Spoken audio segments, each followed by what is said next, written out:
Hey y'all, I'm back with part two. Okay, listen, y'all. So my person has been delayed, so I can do part two really fast and do it today.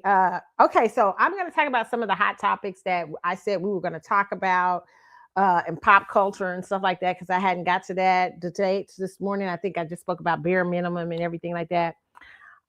Today we're gonna talk about Fantasia because I didn't get to Fantasia, and one of y'all wrote me and reminded me about Fantasia. Okay, so okay, so you know what I always say to this, and people ask me what I thought about this.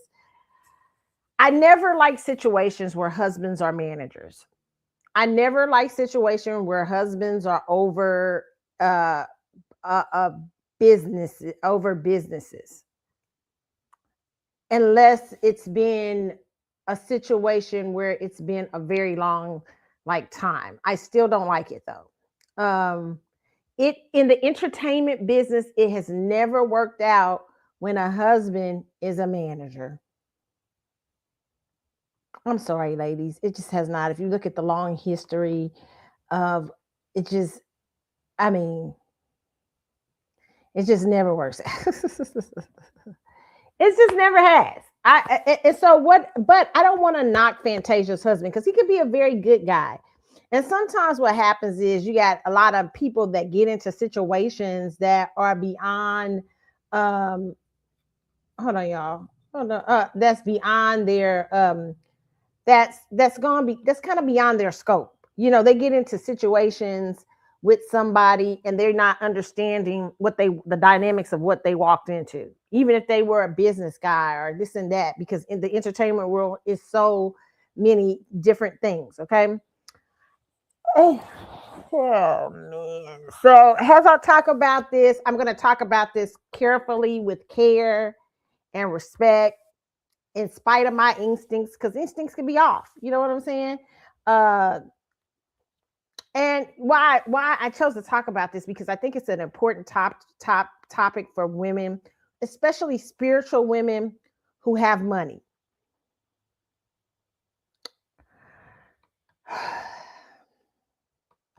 It's so hard for you.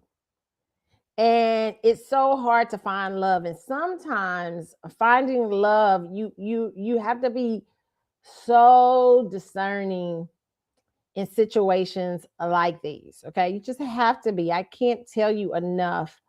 um but let's talk about Fantasia's Dead came out the other day. First of all, let's see if we can pull it out. I gotta keep pulling up the wrong thing. Hold on. Fantasia.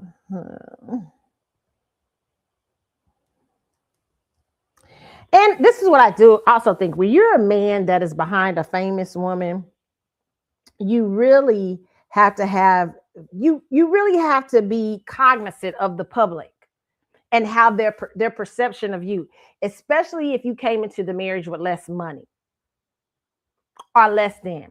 You really have to, because the public is that energy is still coming at you. So if I was talking to Fantasia and her husband, I would say to her husband, you need to be cognizant of the energy that's out there against you if you're really a person that's in cares for her and in love with her. As a matter of fact, you almost have to stay out the public eye. You have to be a Dolly Parton husband almost. You have to be very careful because every little thing they're nitpicking at you. And a lot of times the public has good perception. And the reason why the public has good perception is because a lot of time famous women have not done so well in picking relationships with men. Okay. And so you have to be careful of those perceptions and move with wisdom. That's what I would say. A few years ago, they had a little show where they was doing on thing, and I was so glad they stopped that because I felt like people was nitpicking at them then. You know what I'm saying? As a man, you almost have to be the puppeteer behind. You have to be the puppeteer that stays out of focus. I'm gonna just tell you the fucking truth. I mean, you gotta, even has a woman coming into somebody's midst and he's a famous man and he's got a bunch of people around him, you almost got to be the puppeteer that don't even show that you the puppeteer. Don't even show that you that smart. They look and say, "Hey, what did you think about it?" I don't know. I just refer to him everything. Even if you gave him a mouthful the day before, you know what I'm saying? You almost have to appear, unless you're a powerful person in and of yourself, you almost have to appear as the puppeteer. You cannot show up as the live puppeteer. And this is what Fantasia's husband and a lot of men who marry famous women make mistakes doing. Okay. And it gives people a clear shot at you. I'm not saying you can't ever be out in public, can't enjoy your wife, and can't do this and that. I'm just saying that fame presents different obstacles. And before you marry a famous woman who has lots of money and you have less money and you don't have this, first of all, you got to really, real be cognizant of that has a man, how that's going to work for you. But then you also have to be aware that this is a woman who's living her life publicly. And a lot of these women, especially when religion is behind it, and I'm going to talk about that in another part of this, they pick people and they don't have discernment. And you as a man, you're going into this relationship and you don't have discernment on the entertainment world and the business that she's in. And then you also start seeing she's trying to give you a job. She's trying to make you look like you the great guy. So she's using her connections to put you up there so you can look like you that. And you really got to be a dude that really says, nah, I can do this on my own. You can take some help, but you really got to focus on building your own stuff. Because if not, man, it's going to come and it's going to hit like bricks. Let's see if I can find a video.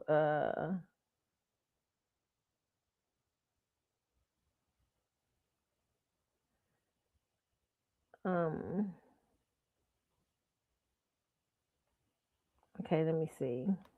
Let's see. Is this a? And I'm gonna try to say this nicely. Father, Daddy, you can't say nothing. Don't say nothing. Listen, I'm telling you, even if you think your daughter's husband is a mess, you can't say nothing because if she in love, she in love. Ain't nothing you can say. Ain't nothing you can do. All you can do is pray. Okay. Um, because at this point, you got to do all you can and let it go.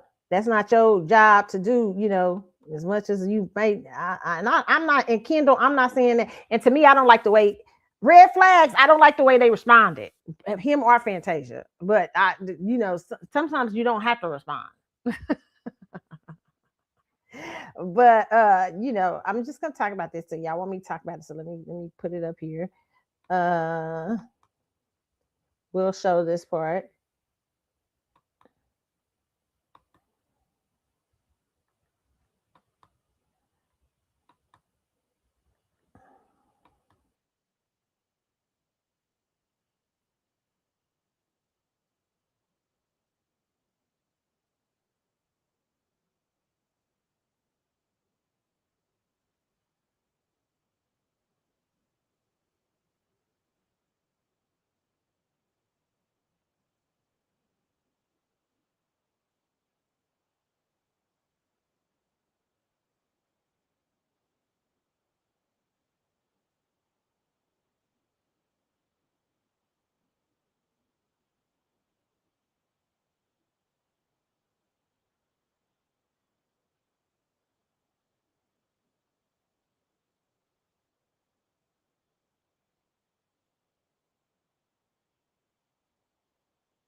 Okay, so He gives her a ring, a big ring. Oh God, I don't want to talk because he seems sincere. You know what I'm saying? He could be a good man. Kendall, please don't take this. I'm saying this with all due respect for other women out there who may get food. It ain't got nothing to do with Fantasia, but I'm gonna use you as an example. I don't know. Y'all asking me to speak on this. Okay, this is what I'm gonna say. Fantasia, I just pray. I pray it's all right, all good, sis. Okay, so he gives her, let's look at this a little bit more.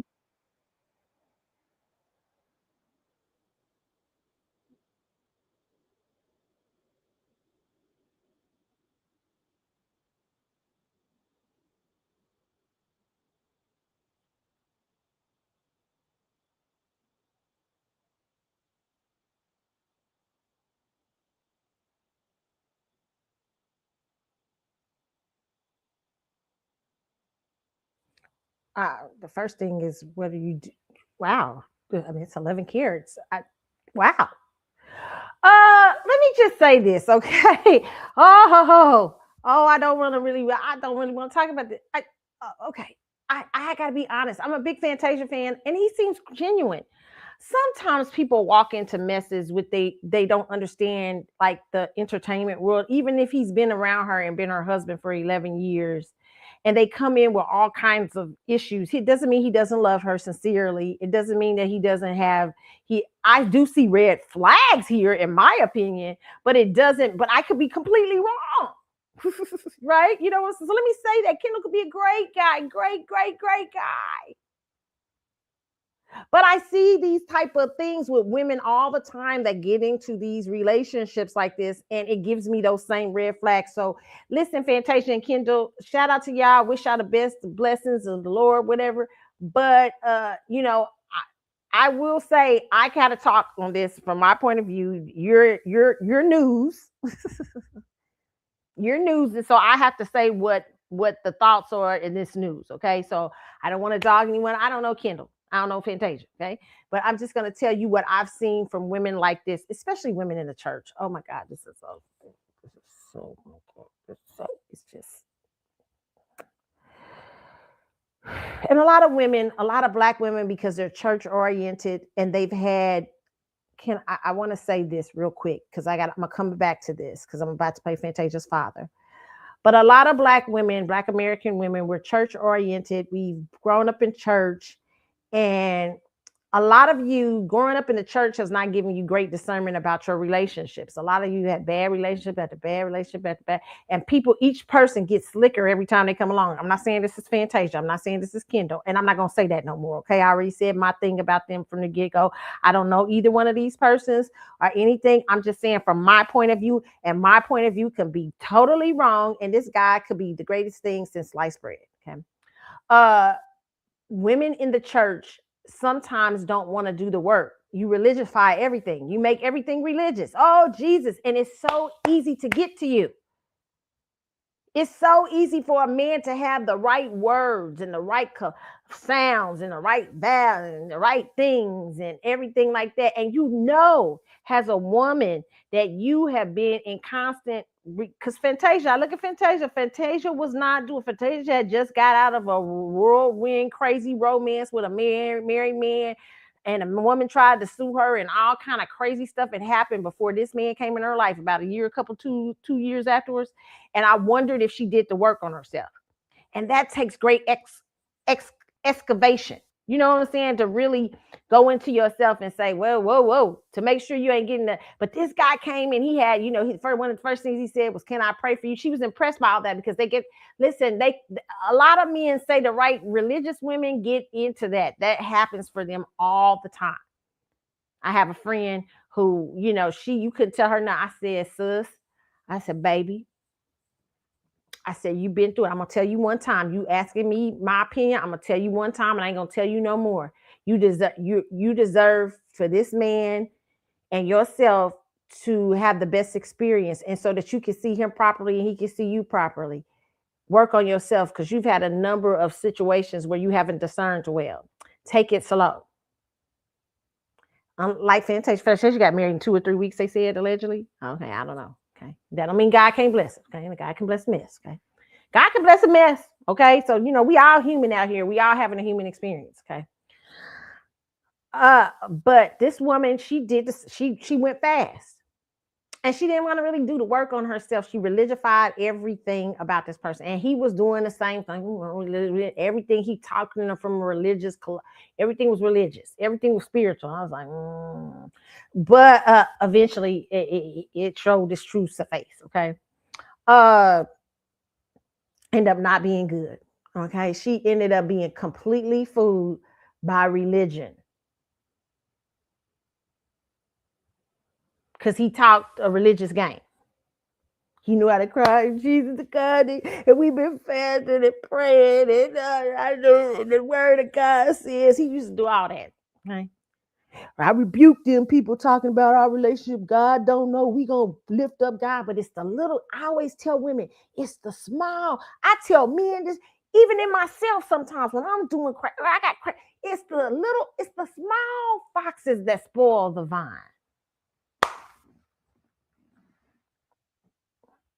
It's the little things you got to look at. And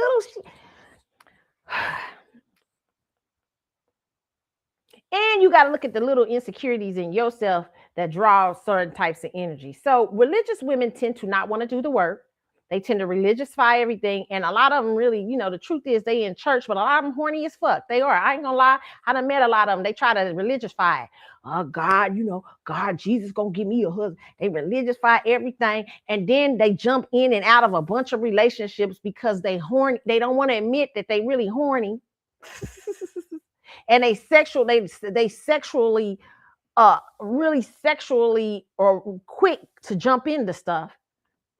And so they religify it and not deal with the stuff going on with them. Okay, this might help somebody out there. I ain't saying it's Fantasia, but I'm just saying. Okay, and so this is let me pay her father real quick, and then I'm going to talk about what I think. And this is, hey, I wish her the best. I hope it seems sincere to me. It's nice. Okay, I don't know. Chad ain't my business. God, I hate to talk about stuff like this. Because when I talk about stuff like this, people get mad, people get upset. Child, I don't want to be big. Listen here, because I don't know.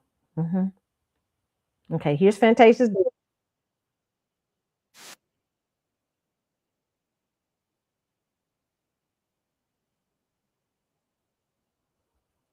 Hold on. It's out. And it's Fantasia Daddy.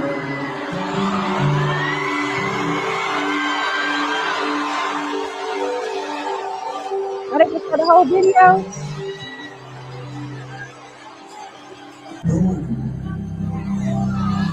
The lives have been so good in our lives. We fought through so much. We prayed through so much. We fasted through so much. We're walking to a brand new home. Now I can't walk into that home with you. I gotta make something right. And all the beauty that we've experienced over the years, we got a blind spot. 2014, we sat, we had a conversation after 3 weeks of knowing each other. And we said, what did we get married? And we did it. And we did it. Okay, that's Fantasia's husband reproposing to her on stage. I'm going to kind of forward that because I just showed y'all a little bit of that. But let me just say this, okay? A lot of times,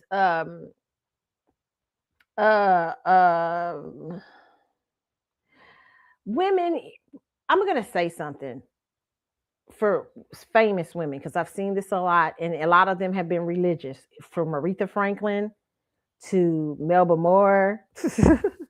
I mean, overly religious. Okay, I'm listen. And what tends to happen, I'm going to just put this out there too, because I don't want to miss anything. I'm going to try to come back and visit these topics as I begin to talk about this and break down this. But a lot of you can't accept that you're a different type of woman. Like you're trying to be like other women. God has put you in a position where you're a boss, right? And it is tough because you want to be soft and cuddly, but you're a Deborah. Do you know what the word? Have you know what I'm? You're a Phyllis in the Word of God. You're a Deborah and a Phyllis. Look up Deborah and Phyllis in the Bible. Okay, Deborah and Phyllis. Deborah was a judge in the time of judges when women weren't judges. Phyllis was the Bible in the New Testament when when I forget when the disciples talk about the Phyllis. Most people, scholars think Phyllis was one of the maybe big apostles, like in terms of under like as far as men, as far as a woman, she was of her time. Because when they mention her in the Bible, they say Phyllis and her husband. They don't say so. She was a woman of distinction. Oh, wait a minute, ladies. See, let me help y'all understand something, okay? So a lot of you are trying to meet men from a different place. Most women are not called to be. A lot of times, women aren't called into those powerful places. But what happens with a lot of spiritual women, they try to shrink themselves down. You they try to shrink. They try to go get somebody like what they perceive as strong, and then they start trying to shrink who they are in the spirit realm because it's hard to be a judge as a woman when it was not many male judges, or it's hard to be called into that aspect of strength. It's hard to be a female pastor when your husband might be you are taking on a masculine role, right? And I believe God calls some women to masculine roles, but you have to be you and to use masculine roles sometimes, but you got to understand spiritually what type of man you need to get, and that you can't if the minute you start trying to change yourself and religious yourself and trying to become something soft, you put yourself in danger of getting a bump. I'm not saying Fantasia husband's bun. He could be the greatest guy since sliced bread. I'm just saying this is what happens a lot of times. A lot of times these women start changing. They start trying to get their husbands jobs. They start trying to make their husband upscale. They trying to, and the man maybe look. You might to me and that kind of when you're those type of women, you either have to get a really high executive, a guy who's already got himself together and financially in a certain place and stuff to be in that, like Oprah with somebody like Stedman. Stedman he was rich before Oprah even got with him. Okay. But Stedman, check this out. Check this out. Even whether Stedman's a dog or not, one thing I know about Stedman, he got wisdom. He know how to play his cards. You don't see Stedman all out there in front of the TV and the camera and all this stuff. You ain't seeing that. He barely every now and then, because Oprah coaxes him out there, but he don't too much like that because he understands what's out there. That's wisdom. And he was wealthy before Oprah. He was a big stock guy. You can read on Stedman. Stedman was already a wealthy man, wealthy before Oprah was with him. But now Oprah's way more wealthy than him. Okay. But women, you always have to be careful when you're caught in those places. And look at Dolly Parton. Dolly Parton is a perfect example where her husband hid to the back. He didn't get nowhere in her business. If he was in it, you didn't know about it. Because what Dolly's position in society put her very high above in a certain place. So your husbands, they have to have wisdom to not put Dolly's husband was so brilliant. He never wanted to be seen. He never wanted to be any of that because he probably understood publicly what that meant. Okay, so women, I'm trying to tell you, when you're called into big positions, you either got to get some. I'm really going to be honest, my personal opinion on this, and I'm not saying God can't bless a mess. I can't bless certain things, okay? Because God can bless a mess. Trust me on that. God can bless relationships with you, no matter, certain, because most of us are humans, ain't perfect, okay? But when you get in these type of relationships, when you are a big woman and you're navigating wealth and a lot of things like that, God is calling you to someplace bigger. That's like Mary J. Mary just did not want to handle her business herself. And what happened is she got a man coming in there. She let a man come in there and straighten her out. She's religious too. He was talking religion too. And not to say that men can't be spiritual. Okay, but that along with that spirituality comes the sense of wisdom about how they moving. Okay, so Mary came in there, he cleaned Mary up. He did some great things for Mary. Okay, he did. But I feel, this is my personal opinion, Mary did not do the work on herself. Mary did not do the work. She was called to a higher form as a woman. She tried to play the soft woman. You're not the soft woman. You're not that woman that the man, you coming and letting the man take over everything. He my manager. He my this. No, you supposed to be the manager. You called to a higher. That's why you've been given that position. Or else you have to get somebody higher stature than you. And a lot of times, or you have to get somebody with wisdom and knows how to play the puppeteer. But instead, Mary kept putting them out there, putting them out there, putting them out there, putting them out there. Now, a divorce later, when he allegedly had a mistress that was on her label that she signed, allegedly.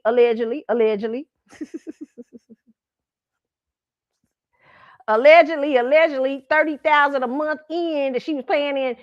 She done had to pay in support for a man that was her business manager, and then she finds out that she ain't hardly got no money. Okay, allegedly. Now, Kendu was known for cleaning Mary up. Kendu did some good things, but Mary checked out on herself because Mary didn't want to do the work.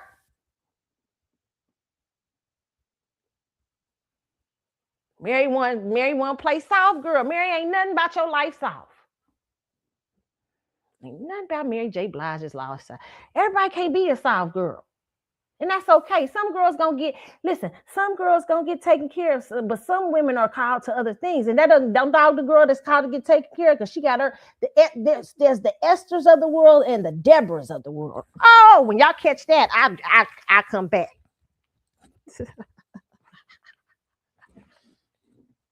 Y'all gotta look it up in the Bible. You got the Esthers of the world and you got the Deborahs of the world, both very, very powerful women.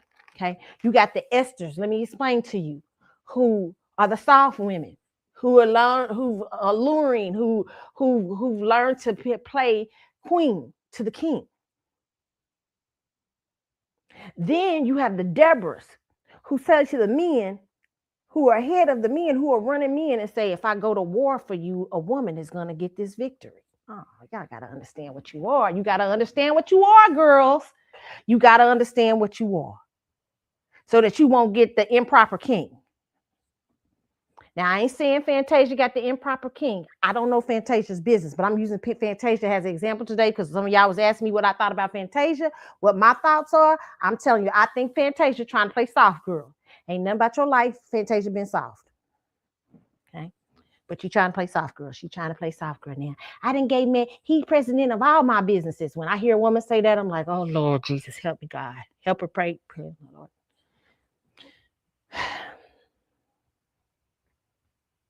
Okay, let me get to the father. We got to play this part because, child, it's, listen, I don't want to be, and I want y'all to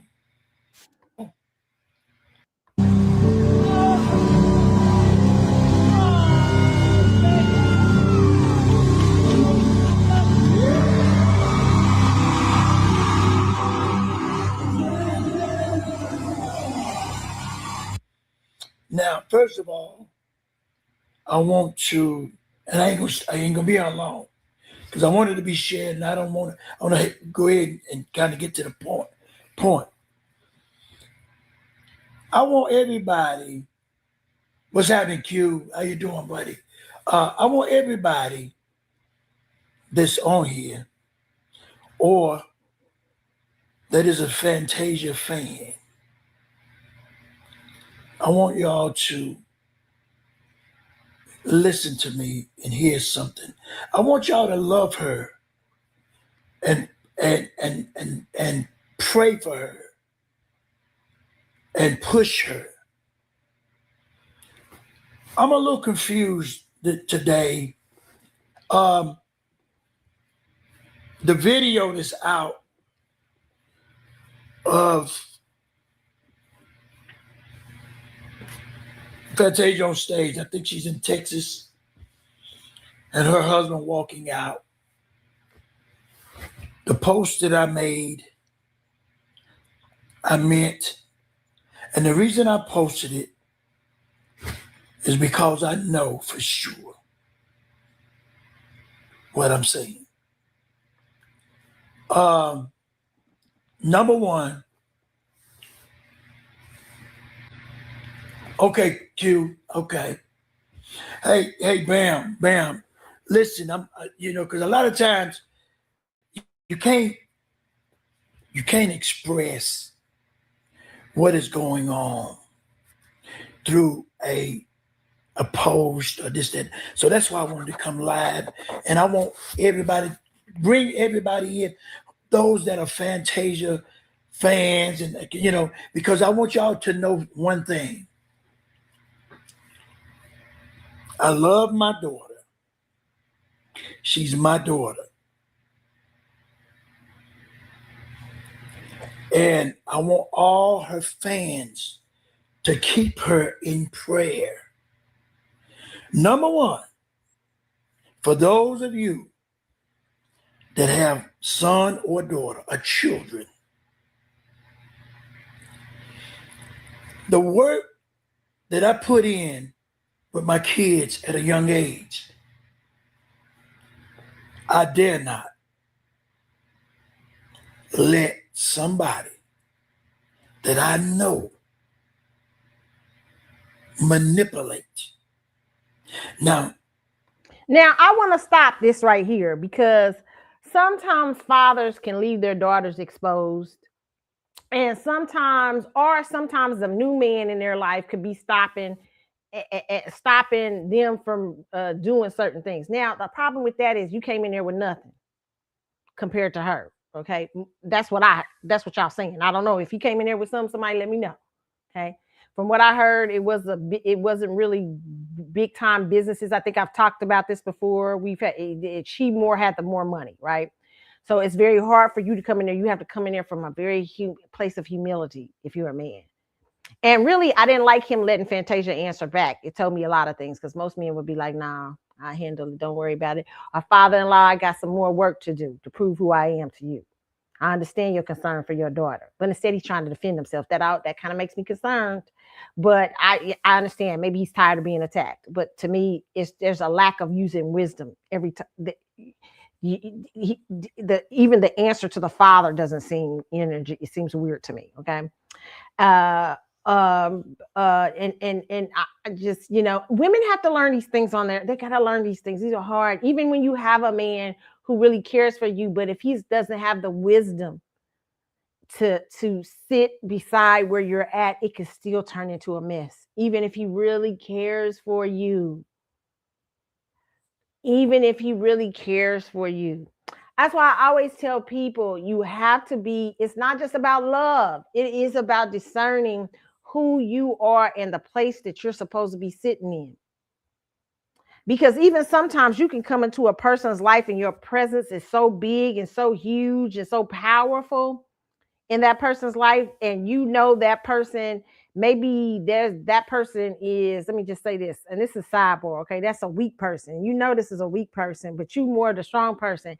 But you may think to yourself, like, maybe this is not the right thing for me. I'm not equally yoked with this person, or I'm equally, and you try to come in and marry them or be in a relationship with them, it's going to be people that attack you because this person is coming from a weak place. They know this person's weak. So they're going to immediately question you being in their life because they know this person's a weak person. So they're going to be like, what? Is they there to use them? Is they there to do this and this and that? That's why you got to see if somebody done did the work, because they can get you in on something that you don't really, Kendall may be in on something that he didn't even know he walked up into. And he's walking up in there trying to do something what you walked in. Maybe you walked in the middle of God trying to do a work on Fantasia and you interrupted it. That's another thing. You know what I'm saying? And now you having to battle family members and everybody else because they know what she been picking. And so you having to play an extra role and come out and you looking unwise, son. That's what I would tell you. Looking unwise. I say shut up and tell Fantasia to shut up too. Don't say nothing back. There's nothing to say back. Unless you're going to come out and from the place of humility and say, hey, father-in-law, I understand. I respect it. But what I haven't done is this. It's just the energy that he's coming out in. I'm concerned for her. But I wish her the best. You know, you can't even listen here. I'm just trying to say, but let her daddy talk. She's had a lot of them to do it in the past. But this one here, I got proof. You can't come on stage and put together a cry and this, that, and the other when I was just told a week or so ago by a financial person that was fired from her camp that they were running up on him because there was money missing. And there was no paper trail on his part. The other folk got fired. This is why you can't let your husbands be your managers. And you have, if you are a wealthy woman put into a certain space, you got to recognize who you are. Like I said, are you a Deborah or are you a Esther? And you got to be content. Maybe you somewhere in between, but you got to learn how to run accordingly. Maybe if you a Deborah, your husband, you may have to give him an allowance. And he got to be a man that's okay with that. So there won't be a paper trail. Because you listen, women. Do you think Elizabeth could? I love Queen Elizabeth. I love the story of Queen Elizabeth. Okay. Queen Elizabeth married somebody of royalty. Okay. You know he had influence. But he wasn't nowhere near Elizabeth. And his whole life, what's Queen Elizabeth's husband's name? I forget his name. But Queen Elizabeth's husband had to learn to walk behind her because she was the queen. She was called to be a ruler. Oh, y'all don't get it. I'm trying to, because religious women, there's religion. You get taught religion, but you don't get taught spiritual truths. There are spiritual truths in the word of God. And that's why a lot of y'all become religious and y'all get taken in by hustlers. Because you are insecure in being a ruler. You might not be a woman. You trying to be an Esther, but God called you to be a Deborah. And you trying to act from a position of Deborah. You trying to act like a little small, weak woman, and you running a kingdom. Elizabeth could not afford, yes, she probably in her time, she knew how to be a submissive to Charles's father. I forget the man's name. Him when it was time and everything, but has a queen when she's running her business, has the queen of a nation and the ruler of a nation, everybody had to act accordingly. He had to come, when he came into a room, he had to bow to Elizabeth. She was no longer his wife, but the queen. What am I doing up in here? What's here? This is a word for some of you girls, okay? Because this is what, you got to quit trying to make yourself smaller. Unfortunately, I feel like this is what's happening with Fantasia. She's trying to make herself small. Most of these women that marry men who are, and this isn't Kendall's fault. Kendall might be a great guy. I don't know. But what happens when a woman is called to a high position and she tries to make herself smaller, they damage everything around them, including their spouse. Because their spouse, they're trying to make their spouse a ruler when he's not, where he's not called to be a ruler. Elizabeth couldn't make, what's his name, king. The nation would have overthrew her. He had to play his position and play his role. And he knew how to do that. Did he have a lot of influence over Elizabeth? Of course. But you didn't know. It was in the dark recessions and dark corners of the night. But when she came out there, she better look like queen.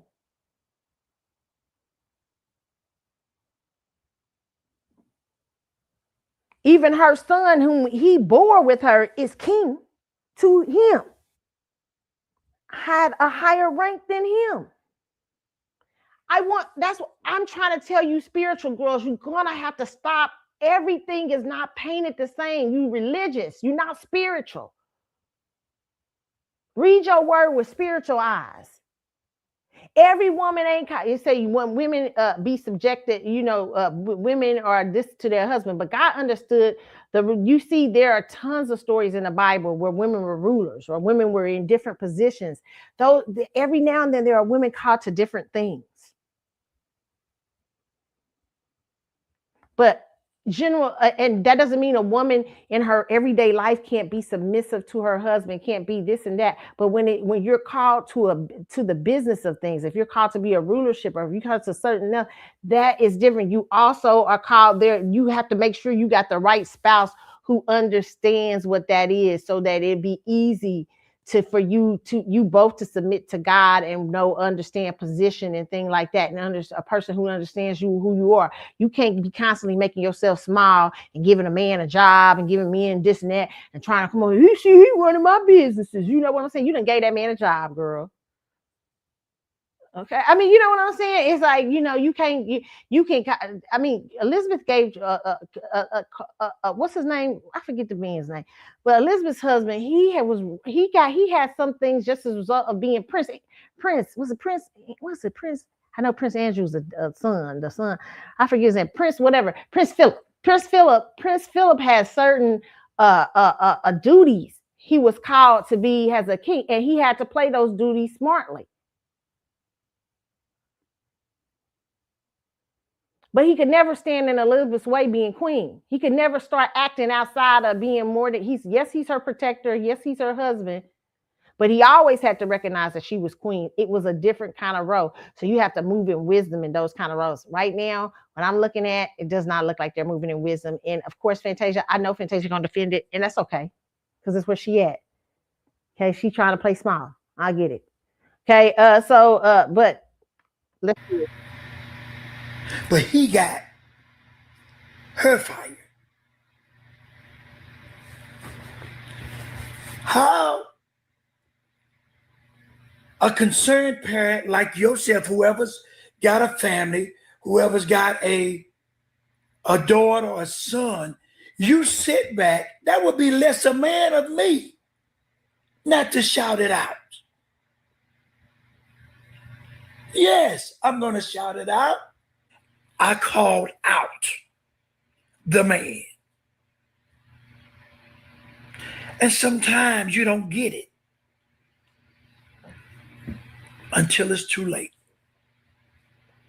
And here's what I'll say is this. He said he was called, he fired some of the people that was taking money or whatever. And that might be true, but I don't think you should ever be in a position to do that. I think that as a man, because you know what you're dealing with, you can speak to the queen and have an influence over the queen as her spouse, but you also need to know how to take your hands off, because you understand she's the ruler in this situation, right? And so, my personal opinion, the Kendall, is that Fantasia is making a mess because she don't want to take her role seriously. She wants to be soft girl, and Fantasia, you're not a soft girl. You're Deborah.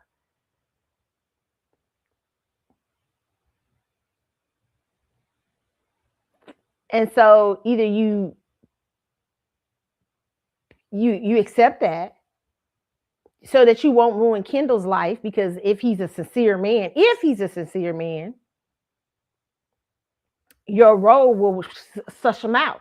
You can't play small. That's not what you called to do. You're not an Esther. Why are you trying to play like you're Esther? You had a whole kingdom before he came along. You have to understand your roles, because you could not only that, you can put that man in problems. So really, I always say to women, it's not good to, these are women who feel guilty because they have more than a man. And a lot of times what they do is they try to give these men jobs, and they put them in the wrong areas. They try to put them over money, business. When you and him should come together as a spouse, he's your secret weapon. So you and him come together. Hey, did you look at the books with me? Yeah, I looked at the books. What you think? I don't know, man. Don't seem right. Well, hey, maybe we need to hire somebody. But he never touches the books. He has an allowance as a man and everything, but he's never accused of, because your business, your kingdom is more than about you. Your kingdom takes care of a number of people. So you don't want to put your spouse in that kind of danger because you're a different type of girl. You just because your spouse is the head of you, he's not the head of your business. But he can come together with you to make decisions, and you keep him out of harm's way a lot of times. You protect him. Because you're going to have to protect him because you have a kingdom. You're not an Esther, Fantasia. So now you done got this man out here. Now your husband, your daddy accusing him because he done heard from the other people allegedly of stealing. But you got this man out here, even if he's a good man or he's a wrong man, but you got him out here looking crazy because you know why? Because you are refusing to hold up your thing. You are refusing to be the woman over your business and leave him out of that space. He should never be nowhere near your money. He can come and make the decisions with you together, but he shouldn't be the business manager because then you can't discern. You can't see if he's moving out people, and he shouldn't want to be in that position because you can't see if he's moving out people because he's trying to hide his thieving, or is he moving out people because they really stealing? But you two should be able to look at the books together as a husband and a wife couple and come to some decisions together, but he shouldn't be nowhere near your money. That's why I say it's a dangerous thing to do this. These girls keep trying to play like they saw. They keep trying to play these roles. Well, I'm going to make my husband. Look, Whitney Houston that whole time kept trying to make Bobby something he wasn't. Ending up destroying her life. Nina Simone, Aretha Franklin. Jesus, let me go down the list. Melba Moore in the broken, destitute. Had hits all over the radio. With no money. What's wrong with you girls? It's crazy. Okay, I'm going to take a quick break, and then we're going to come back to this, okay? I'm going to take a quick music break, and we're going to come back to talking about it, all right? Oh, that's the wrong thing. I gave y'all the wrong thing. Hold on, let me give y'all the thing. Okay, be back in a moment.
All right, you guys, I am back. Okay, so we were talking about the Fantasia situation.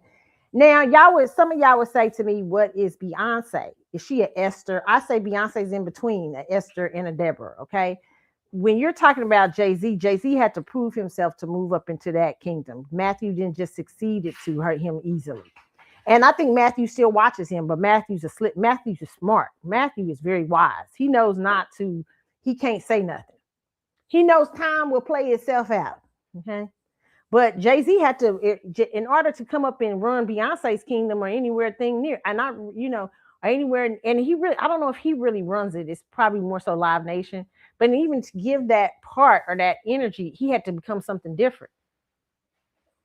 He was already established a little bit. He already had big contracts and stuff. When by the time he comes, he's almost equal to Beyonce. Okay, so that, and Beyonce, of course, Beyonce being who she is helps him. So Beyonce's raised in a different type of lifestyle than Fantasia. Okay, Fantasia to me is a straight up Deborah. She's been like Mary J. You're called to run sometimes your own kingdoms. You got it from the mud. And you might not be a man might not be you may not be a side thing to a man, but a man more aside to you, and you have to learn how to navigate that and make sure you got the right people to do that. That's just so many women trying to play Deborahs and Esthers and stuff, and they in the wrong roles and even with the wrong people. You know what I'm saying? I hate to say. That's why I hate to say. That's why I tell people you can't religify out marriage, because if you religify up marriage, people get caught up and they keep trying to make, when the Bible is so much deeper than the basic stuff y'all read. Y'all read basic stuff like a husband be this to your wives, and women be submissive. But you have to look at the overall picture of the Bible and how the Bible moves and how the Word of God moves in certain situations and certain things. That's why I don't kind of go off too much on people getting divorced and all that, because sometimes people, they might love each other, but you're not the person properly to be in someone's situation moving where they going. Okay. And that don't mean God can't bless a mess, because oftentimes God blesses mess. Sometimes it wasn't the perfect scenario and God ended up blessing it. You end up becoming that. But to me, this has happened because of Fantasia. The reason her father's out here talking stuff about her husband right now is because of her. Because she is trying to play a soft girl role, and she's not no soft girl. You trying to let that man run your business because you want to check out. You can't check out. And you shouldn't let that man touch your money, because you don't know if you don't know who's telling the truth. Now you don't got no way to discern whether that man is really clean. Because if he's smart, he would say, I ain't touching the money, babe. You gotta we'll look at the accountants and stuff ourselves together, but I ain't touch, because I don't want nobody accuse me of stealing your money. And that's what's exactly happening. Okay.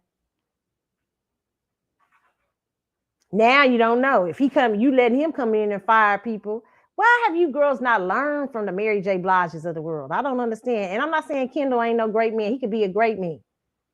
But you done put him in harm's way by letting him be your manager and being president and CEO over all your business. You think that's smart because you done shrank as a woman. You shrank because you needed to make this man feel big. Anytime you got to make a man feel big, you got a problem.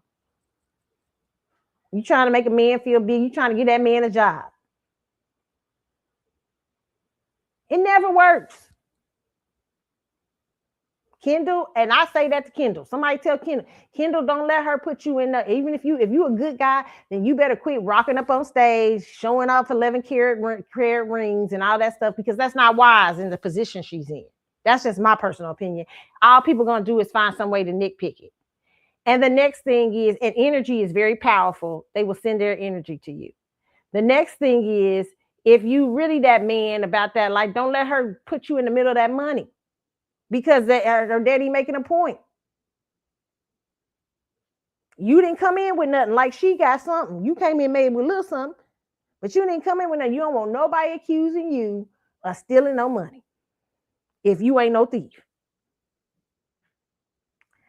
It's just about religion. I'm telling you, I knew when he said, the moment when Fantasia said that man said he was praying, can he pray for her? I said, oh, he knows she's gonna fall for it because she got a religious background. I've had people do that to me because they know I have a religious background. So they try to manipulate me through religion. I say, you can't manipulate me through religion because I'm spiritual. I'm not religious.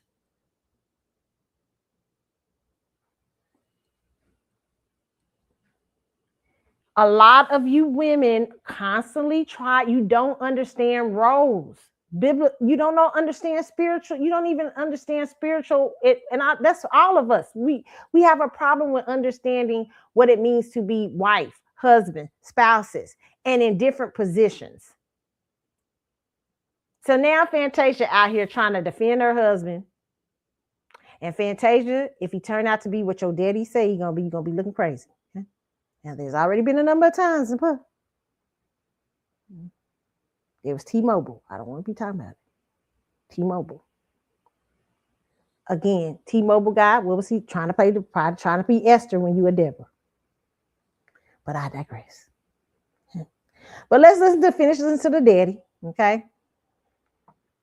And I'm going to keep just talking about this back and forth and what I think. So I might be stopping it here and there to just tell y'all what I think about this. But you cannot, if you are a woman over your own, if you're a woman that's running a kingdom and you meet a man and he doesn't have a kingdom or his kingdom is failed, right? And you know you're the powerful one, you're going to have to bring him into your life, and you believe he's sincere and you believe he really cares for you.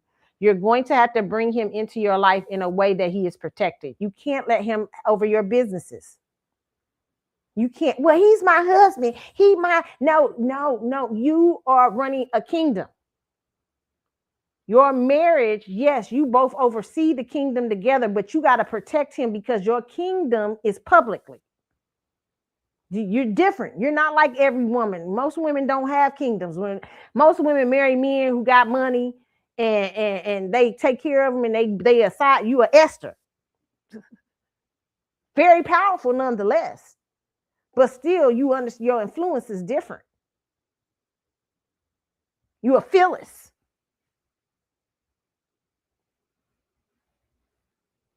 You might be the preacher where your husband's not, but he has a different role to play. And it could be a very rare relationship. But you play different parts. You can't try to be making yourself Esther when you run it. That's what if Queen Elizabeth was up there talking about, no, just let Philip has to make the decisions. I'm the woman. No, they like, girl, we will kill Philip up in here. You are the queen. We will kill you and Philip. That's real talk because she's a ruler. So when her daddy rose her, when she became a ruler of a throne, Philip has to bow to her. Philip has to know his place because this can get you killed. This could get her family killed. It could get her abdicated, thrown off the throne. Queen Elizabeth had to use all kind of wisdom in navigating that. And you think Philip didn't have no influence over Elizabeth? Probably the most influential person over Elizabeth more than anyone. But you didn't hardly see it because Elizabeth was a ruler and she protected Philip. And like, there's certain decisions you can't look like you making. Fantasia got this man out here looking crazy because she ain't want to take her full role. She's been having this problem for the longest time. She was running around. She had a whole reality show with that T-Mobile dude. That woman tried to sue her. All this, that's why her daddy is saying he's trying to, and even though she coming out, she mad at her daddy and all this stuff. That's because, like I said, a lot of women in church, sometimes they be religifying that they horny and they just jumped into a relationship. It's so much here. There's so much here. I don't want to.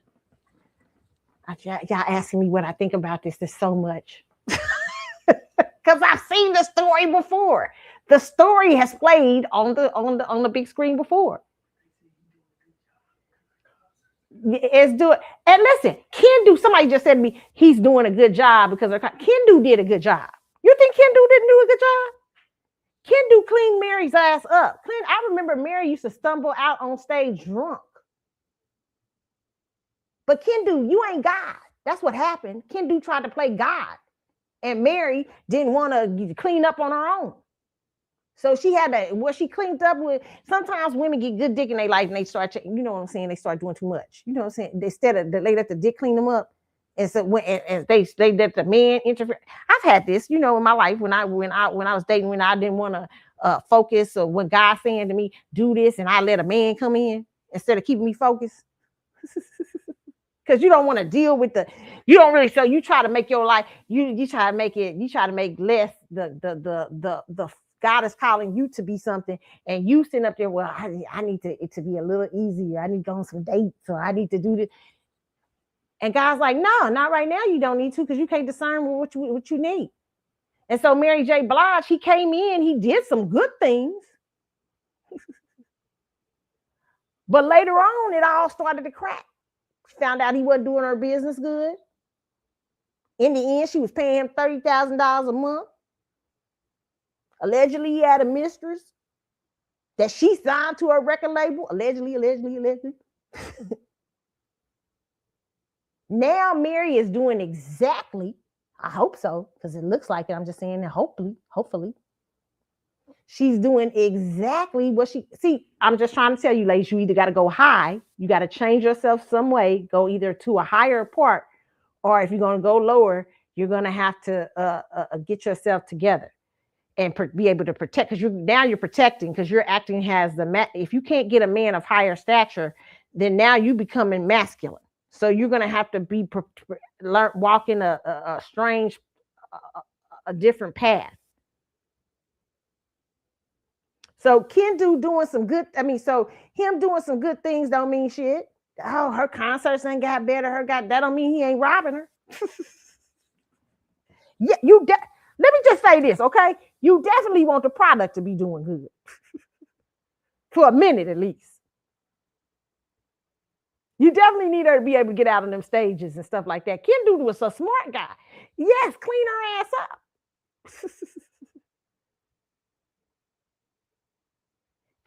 But my personal thing about Mary is Mary did not want to do the work. She was supposed to do that work for herself. To let somebody else come in and do it was crazy. And she put up so much on Kendu. Kendu's everything. And so when it all fell apart, everybody like, well, I thought Kendu was all that. But Kendu was not, right? You know what I'm saying? So I'm not saying, that's why I say a man like Kendall, if Kendall's a genuine guy, I think he should want to protect himself, and he should be careful how Fantasia operates around him. Making what you has the man, in my personal opinion, in this relationship needs to be doing. You need to be making sure that she is taking care of herself, doing the things that she is supposed to do. Fantasia, you can't check out on your business, baby. I can give you advice as your husband. I can tell you what I think, but this is yours. Nah, this is ours. It's us. Yes, but this is yours to the public. And I need you to operate as such, because you got to protect me in it too.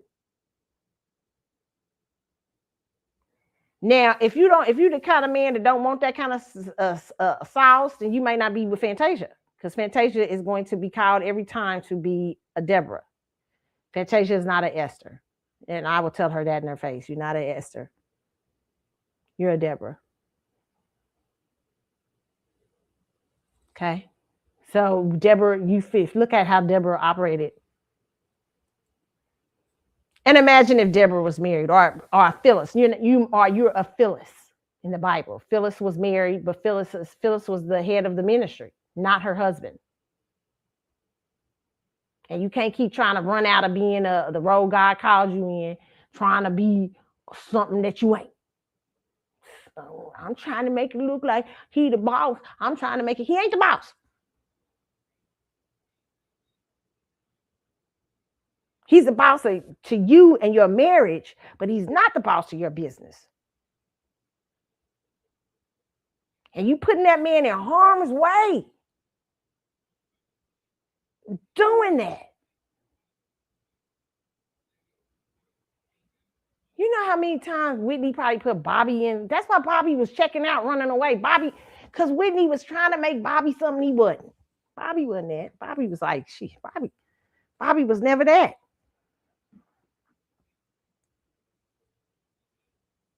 She trying to make Bobby, call him Mr. Brown. You see him next to me, speak to him first. That's my husband. Just constantly trying to play him up. And then but in doing that, she made him feel smaller. Because she was pretending to be Esther. Okay, girls, one of y'all, somebody gonna get this and help themselves, okay? Maybe you in your future right now, maybe you a woman right now, and you say, Carlotta, I got a big business I'm running. I'm a spiritual woman. I believe in God. I believe that the husband, the wife is the wife is supposed to be submissive to the husband. Husband is supposed to be submissive to the wife, and we both submissive to God. I believe in that order of things and everything. But this man don't got no money like I got money. And I don't know, how do I approach this? Well, first thing you need to understand is he a Philip? Is he a Phyllis's husband? You know what I'm saying in the Bible? What kind can he Can he work from a position of being your partner in crime behind the scenes? Because you already have a kingdom that's public and you have to be the face of that kingdom because you understand that kingdom. You work within that kingdom. And the moment you start exposing him to that kingdom, you started letting him be exposed and let him, if he don't understand that kingdom, you could get him hurt or get him messed up. So first I say is that, listen, don't be trying to marry nobody to escape being the head of your kingdom. You are a woman who is powerful and you built your own kingdom ahead of time. It's very few. That's a powerful place when a woman has built her own. So there's two things you either got to do. You either got to go get a king that's higher than you, and that requires some work, or you have to get a king that understands the position you in. But he can't be ruler with you if you're getting somebody lower. He can be a secret ruler. He's your secret weapon.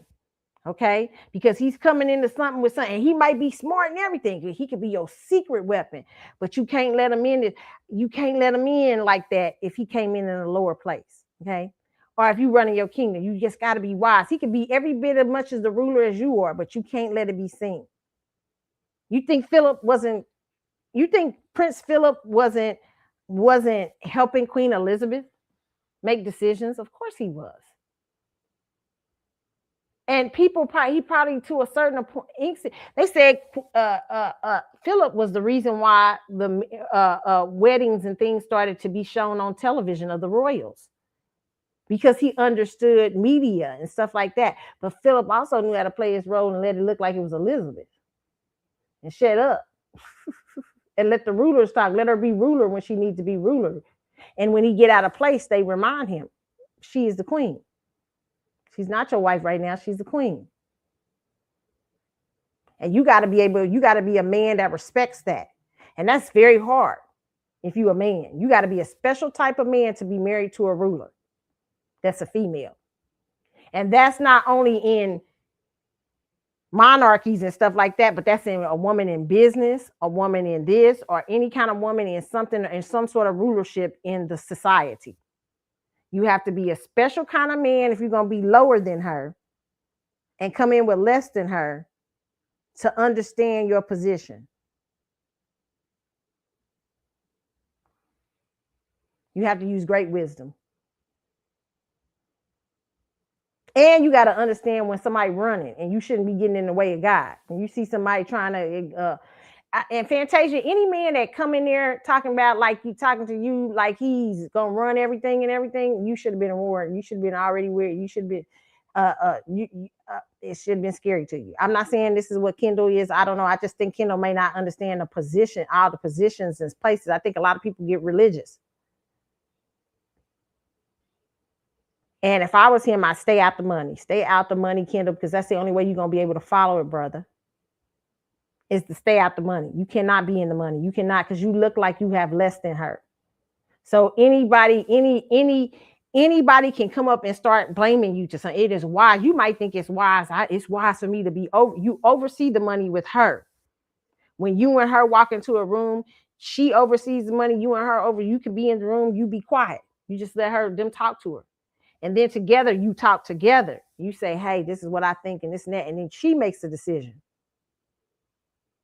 in business.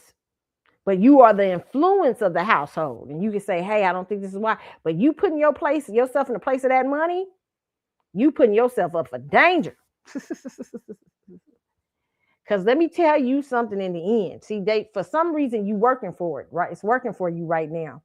But in the end, in these show business and stuff, when they want to get rid of you, they'll get rid of you. So you have to be a man that plays your pro. You got to be smart. You got to be a Dolly Parton husband. Sit to the back, act like you don't know nothing. Dolly Parton's husband say, I don't even want no camera on me. I don't even want to go to an award show. But I'm not saying don't go to an award show and stuff with her, but you got to know how to be that guy. You know, audience clapping like you don't know nothing.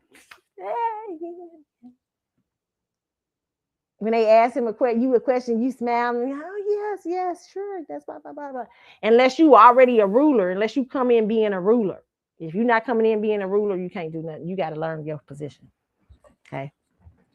So again, let's finish listening to this Fantasia's daddy talk, okay? Sometimes you don't get it until it's too late. Now, if my daughter don't talk to me because I'm trying to help her, if she don't talk to me because I'm trying to help her, that's God. She got to deal with God for that. Listen, there's too many celebrities has went down because of this same thing.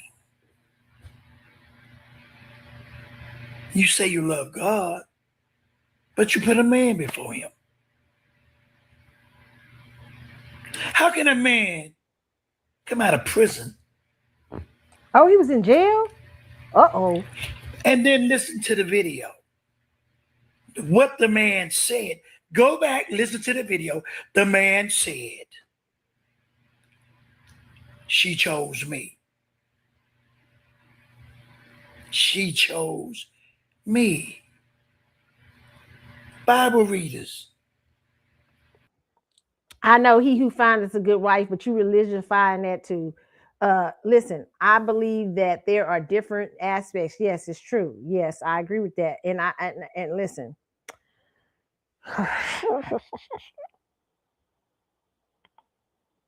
I don't want to say the truth. You know what I'm thinking. I don't know if this is truth or just what I'm thinking because I could be so wrong. But Fantasia, I really think Fantasia was going through so much in her life, and there needs to be a lot of healing going on. And Fantasia and Kendall, if you serious together and everything, this has become public. Get a. I'm with somebody said in the comments, get an audit on your money, Fantasia, separate of your husband and everybody. You gotta quit playing small, baby. If you keep playing small, and God's calling you to play big, it's not going to end well for you. You're going to end up in a problem. Okay. You got to quit trying to put men where God should be.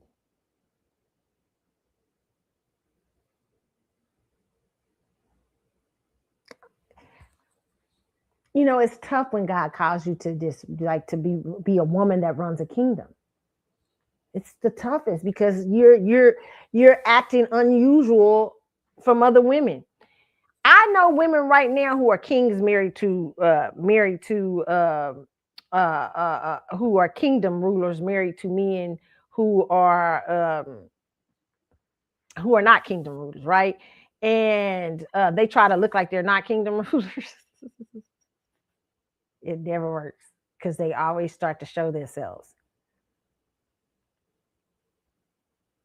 You got to determine, ladies. I'm going to give you a bit of advice here today, really seriously. And this is advice that I would say as a woman you have to take when you're dating. Start to read up on, find out as much as you can. It's very little in the Bible about Phyllis, but there's a lot about how Deborah operated. I don't think Deborah was married. I don't think she was in the Judges, but find out, look in the Bible about how women who ruled, how they moved spiritually. Even Esther was a ruler, but she had a king up higher than her, right? But Esther came from a different place. Esther is coming into a kingdom, right? So as a woman, if you are a woman that you are going to be a woman who's ruling, you got to make sure, you got to realize, pray spiritually about how that looks for you. And don't always try to shrink yourself. This is such a mistake women make because they're religifying themselves. I got to be submissive to my husband. I got this and that. No, that is not biblical. It is biblical to be submissive to your husband, but your business and rulership are different. Spiritual rulers are different in the Bible. You read about spiritual rulers in the Bible, it's very different. There were some women who were caught. Deborah was a judge. She was called by God to be a judge in the Old Testament. And then she knew when to move and let men have their way. But the men, if there's a story in the Bible with Deborah where the men were scared, they said, we don't want to go without you. And Deborah said, well, if I go with you, because I'm the woman, I'm a ruler and I should be staying back. And you men are supposed to be going to fight the battle. But if I go to fight the battle, the victory is going to a woman. And the victory did go to a woman. It was a woman who used her womanly wiles and caught the other king that was coming up against him, and she gave him some warm milk and seduced him to bed. He fell asleep, and she took a nail, and while he was asleep, she plunged it into his head, because she was not only was she a woman who was a seducer and this and that, but she was an assassin. There were women assassins in the Bible, in the biblical times. But she was one in the Bible. She struck that nail and drilled it through her head, and that's how they got the victory. You got to understand your space and who you are as a woman in its full complexity. You can't just minimalize the word of God to one section. The word of God needs to be read in a whole. If y'all gonna religify everything, spiritualize it. Open up your spiritual eyes. And quit being religious. Religion gonna get y'all in trouble. These men gonna come and start talking. Lord, I just can't. Okay, let me go to Fantasia's part. I'm going to Dad's. Daddy been talking a lot, but I'm gonna try to get to it. Is that what the word say? He supposed to chose her. Figure it out. Another thing.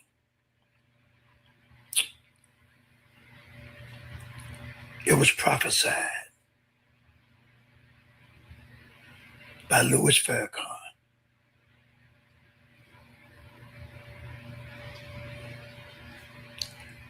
Wrong deal.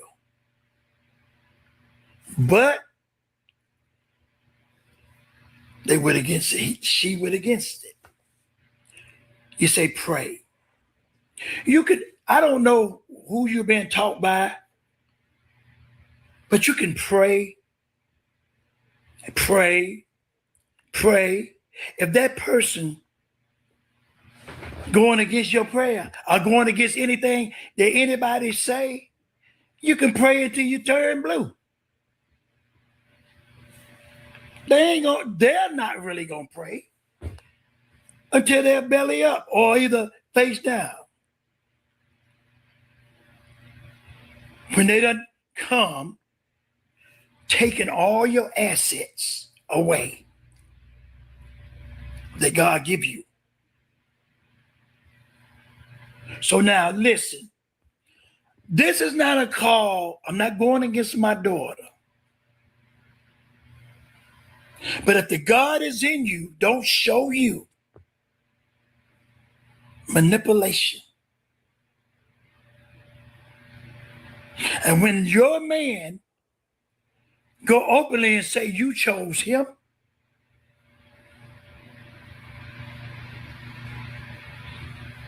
there's something wrong with that picture. Pray for Fantasia fans. I love Fantasia just like you do. Okay, so here's what I'll say on this too. Fantasia, the problem with Fantasia and Kendall could be a great guy. He just may be misinterpreting his roles. That's just what my personal opinion is. But Fantasia's problem is not. Oh God. Let me say this with all kind of has respect. I can say it in my personal opinion. I could be wrong. Fantasia's problem doesn't lie in,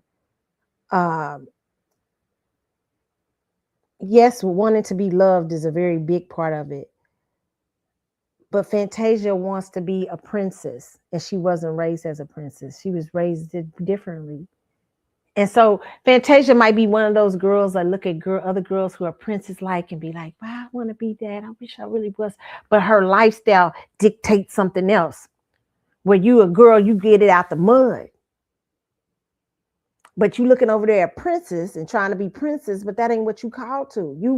God taught you to get it out the mud. And you called to be something else. But running to play princes and trying to play a role that you trying to play, you're going to get yourself and your spouse and whoever else or anybody, you're going to get people in trouble. You're going to start, it's going to knock down your whole issues, your kingdoms. In some senses, your dad is right. I'm not saying Kendall's a bad guy. I don't know. But you got to be discerning because I see that in her. That's what it was with that T-Mobile dude. Okay. Fantasia really was out there about that T-Mobile dude. Remember she took the aspirin? No, we gonna remember that on the thing. Yes, she done healed, but I don't know if she completely healed. Okay. Fantasia has this desire to be, but it's tough when God calls you to get it out the mud, when God calls you to be a Deborah.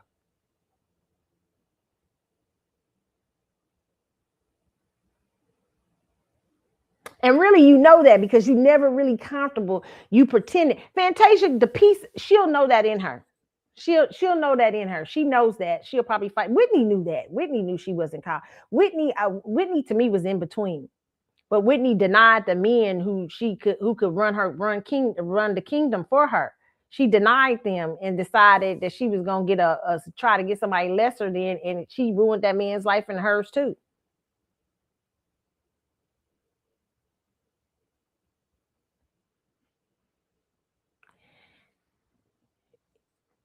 Fantasia's going to have to know it in herself. Really, you if you want to be a princess, if you're going to be that, you're going to have to get a higher up guy. I just have to be honest with you.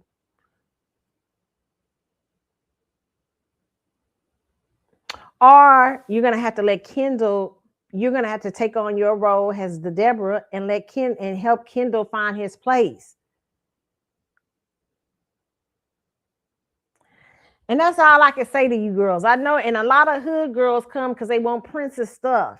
You know what I'm saying? Like sometimes you get it out the mud and you trying to be a princess and you looking at Fantasia, ooh, look at that, oh, look, that's so beautiful and everything. But Daddy know behind the scenes. He knows some stuff we don't know. Okay, and they know some stuff they about him. They don't know. But this is what Fantasia said about him.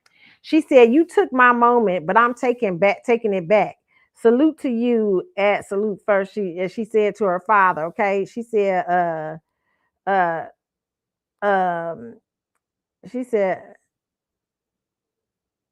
said, "I wasn't gonna do this, but this has gotten out of hand." Fantasia began. "I can't even call you dad or a father. You are a donor." She added, "We have covered you long enough." See, when they start talking like that, that's already crazy. "My mom and me have made you look like you were an okay man. Well, you lied about him, so you'll lie about your husband. If you lie about your father, you'll lie about your husband. If you in the thing that I'm reading something else, y'all. Apple Music has fired sidebar. This is sidebar. Apple Music has fired Jay-Z as producer of the Super Bowl halftime shows after 11 years. Let's see. Let me see if that's true or not. I don't know if that's true. Hold on.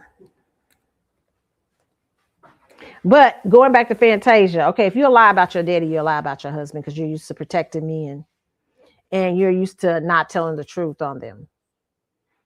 Okay, so she says, like, you're okay, but now you have come for my king. Tonight we'll go live, and behind me will stand all who know you. How can someone steal if Fantasia Taylor is the CEO and my king Kendall Taylor? No, I thought you said he was over all your stuff. Okay, and my king Kendall Taylor is the president of all our companies. Okay, I hope Fantasia, you the CEO. Okay, you should not be. If you're the CEO, you should not be putting him in a position where he's dealing with money. You should be able to do audits, and he should be comfortable with that. And he should be comfortable with being outside of your money. If he's not, there's your answer. That's straight up.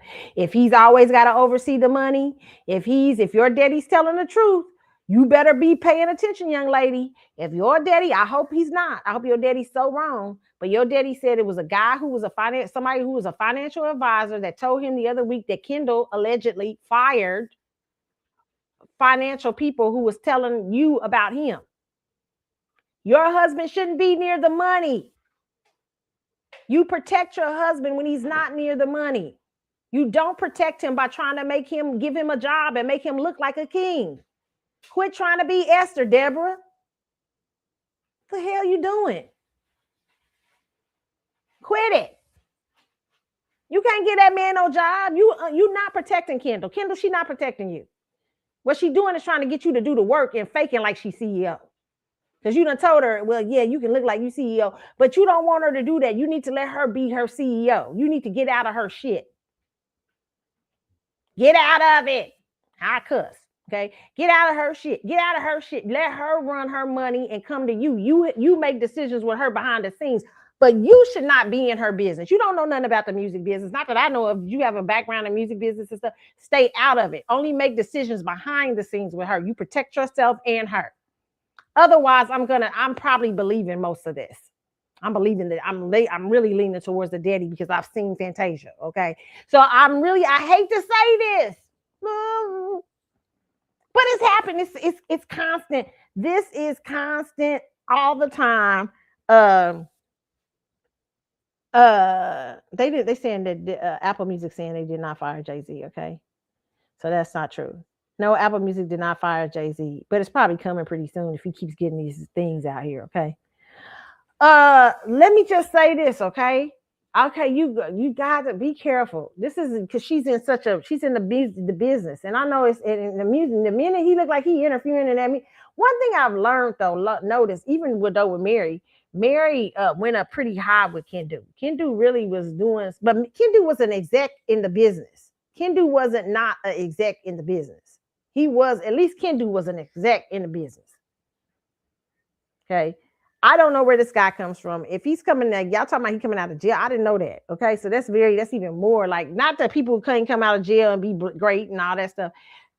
This is what I'm saying this for ladies. I can't talk about Fantasia. Fantasia got to go the way in which she got to go. But for ladies out here, you're running a kingdom. You can use Fantasia and other women as your life. You cannot allow a man to come in. You protect your husband and you protect yourself. When you say, if you know you're running big money, you always keep the money separate. Let your husband have some sort of allowance. Yeah, you might leave. If something happens to you, you may leave him and your kids and everything, and protect. But make sure that while you're for at least for it, I know they've been 11 years, but oh God. At least here's what I'll say, ladies. Try to keep your husband out of positions that way. Don't do it, because if you're coming from a higher, you quit trying to put him in the way of being what you've been called to be. And what I said for y'all is use the example of Queen Elizabeth. Queen Elizabeth could not allow Philip to run her kingdom. She could not allow Philip was prince to her. He could influence her quietly, and there were oftentimes Philip did influence policy and things like that, but it had to be quietly. And Philip couldn't be in the treasurer. He couldn't be over there talking about, let me see what that money looking like, because all them people in the trip would be like, you know what, if they find some way to make it look like Philip stealing, or find some way to, because a lot of people didn't have a vested interest with Queen Elizabeth having a husband or influence. So you'd be a wise man to stay away from the money, Kendall. You'd be a wise man to just be the earpiece to her. Hey, I think that tax man may not be right. Keep an eye on him. But if you in there accounting and you in there making decisions and all up in the money and all up in that, so they're going to get you. They're going to get you good. Okay? They're going to get you. And might get her. That's why I say stay out of that. Unless you got expertise in that and you coming out of you a CEO of a company and you coming out of that, because that's the music business. And there are people with vested interest in your wife beyond you. I mean, yes, that's your wife, but they got vested money in her. You think Philip didn't know that there were people vested in that? Elizabeth was his wife and he was called to be over Elizabeth, but he had to know, he had to honor his place and his position, because if he did not, it could cause Elizabeth great trouble. You in the music business, son. and you don't know nothing about it, you bet I wouldn't be taking on no. You think you a businessman? I read a couple of business books. I know how they act up here. No, you got to be the ear to her. You cannot be up in that. That's what her daddy is sitting here saying right now. You would, and then you cut, and y'all coming on trying to defend yourself. Stop it. That's why already I'm looking like,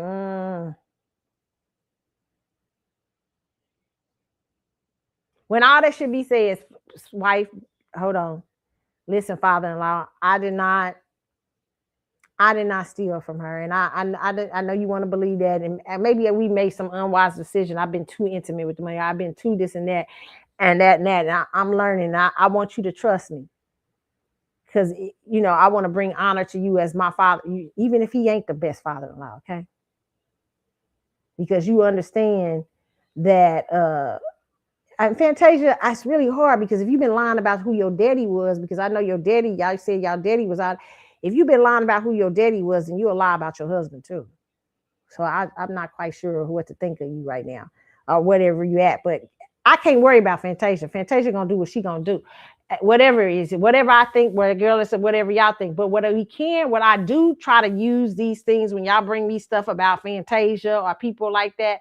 I try to use this for other people who may be going through the same thing, and you can use it in your life to have a little bit more wisdom about how you deal with people in your life. When you have a man in your life and you bringing in a man and you're a wealthy woman, you got to move differently when you're running a kingdom.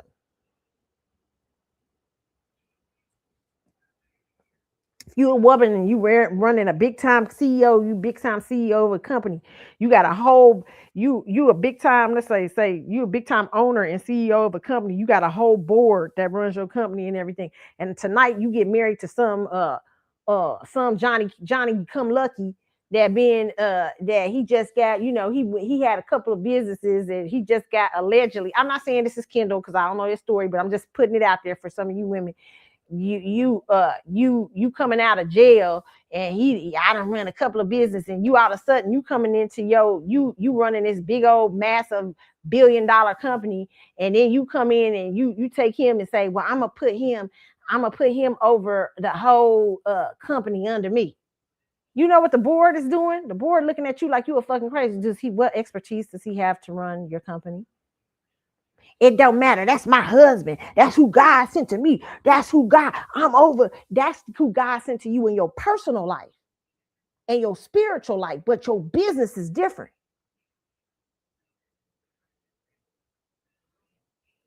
And there's biblical principle for that. I gave it to you, Deborah, and that's because you girls don't want to be doing, you don't want to do the work. Okay. It's my husband. He's supposed to be running it. They're gonna be looking, the board gonna be looking like, we gotta get her out of here. She about to let this fool run this company. And we don't know who he is. He just come out of it. He don't know nothing about nothing. Yeah, well, yeah, I'm coming up in here and I'm looking at y'all been stealing. He don't know about no books, nothing. And you letting him run the kingdom because that's your husband. That's not wise. And you don't do him well and you don't do yourself well. But can he be an influence? If he's smart, he stays to the back. Hey, I'm just watching you guys. I'm seeing what you do. I love how you've handled Fantasia's career so far. And, I'm just learning and trying to be a support system to her, But when you were in that bed at night, baby, yes, I didn't like him. You didn't? What you didn't like about him? I don't know. Watch the money. I ain't going to get involved in that. But I will tell you this. Blah, blah, blah, blah, blah, blah, blah. You got to learn how to run a king. Listen, Esther, let me tell you something. Even when Esther came to y'all, because I'm speaking religion today because a lot of y'all girls is religious, okay?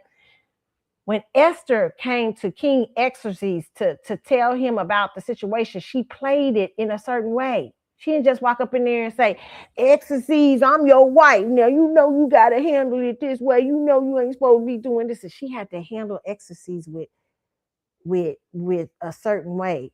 First, she had to pray. She said, first of all, I need to get God on my side because I know the king can be abrupt. He already kicked one queen out. I know what he is. I respect his position. I respect you. Ooh. I respect the king's position, not as my spouse, but as the king. So I know that he's a ruler. And I got to pray so that the ruler can be on my side when I come into his presence. So she knew I'm dealing with not only my husband, but I'm dealing with a king, a ruler. So how I present myself, I got to be careful here. Because these are people that's been in his kingdom, running his business and kingdom for a long time.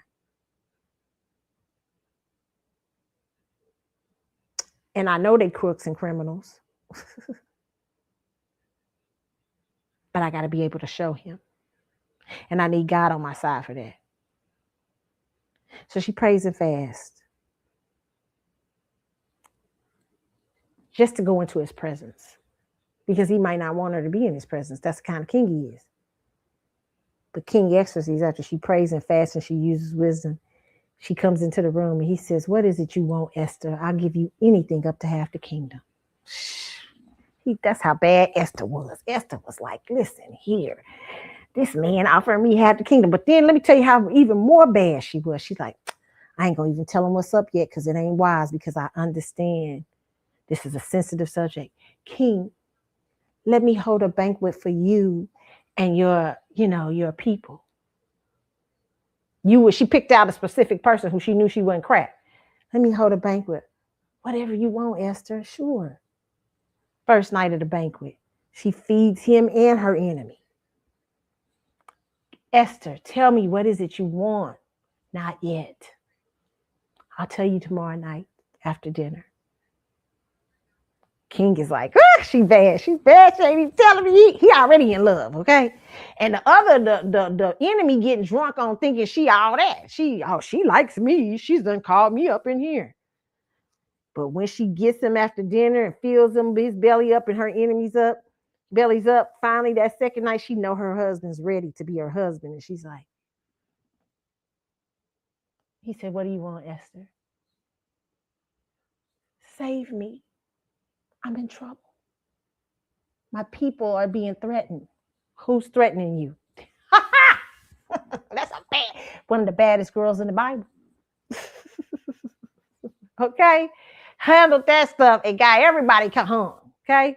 Let me just say this, okay? Let me just say, you gotta use wisdom when you dealing in rulerships and kingdoms and stuff. You just can't sprinkle people up in your midst and people's midst, and you got all kind of enemies and everything like that. You got to be wise.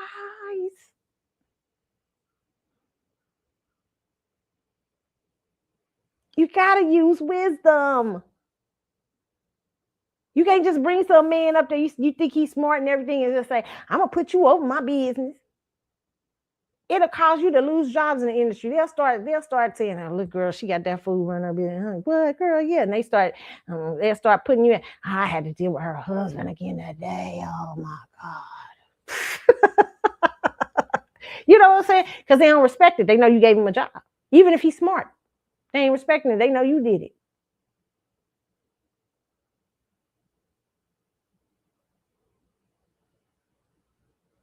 So you have to have wisdom for your husband. You got to let your husband do his own thing, but be your secret sauce. She ain't doing that. She making a huge mistake. Trying to play Esther. And then if your daddy ends up being right, it's going to be a sad day.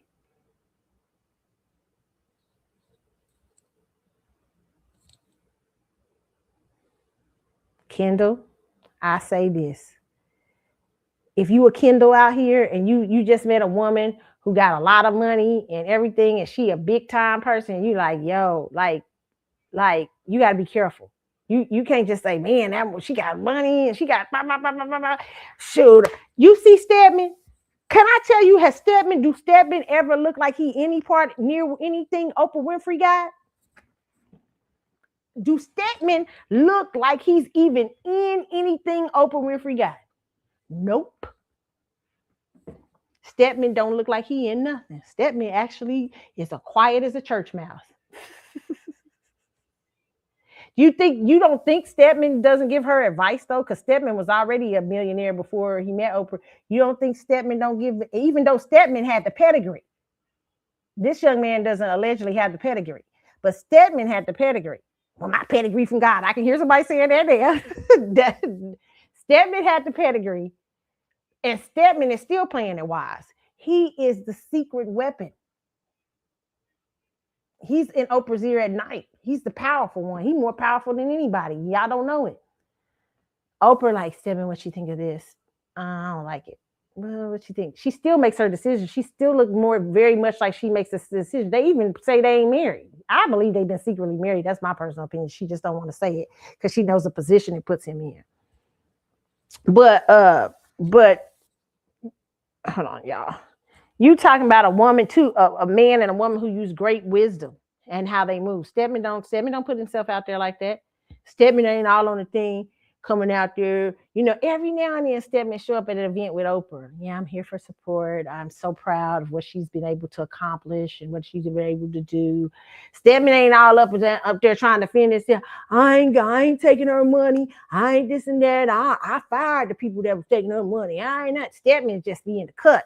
Stedman don't be doing nothing because Stedman understand what's going on. He understand he's with a powerful woman, even though he was powerful too. But because he understands power, because he understands it, Stedman knows how to be the secret sauce.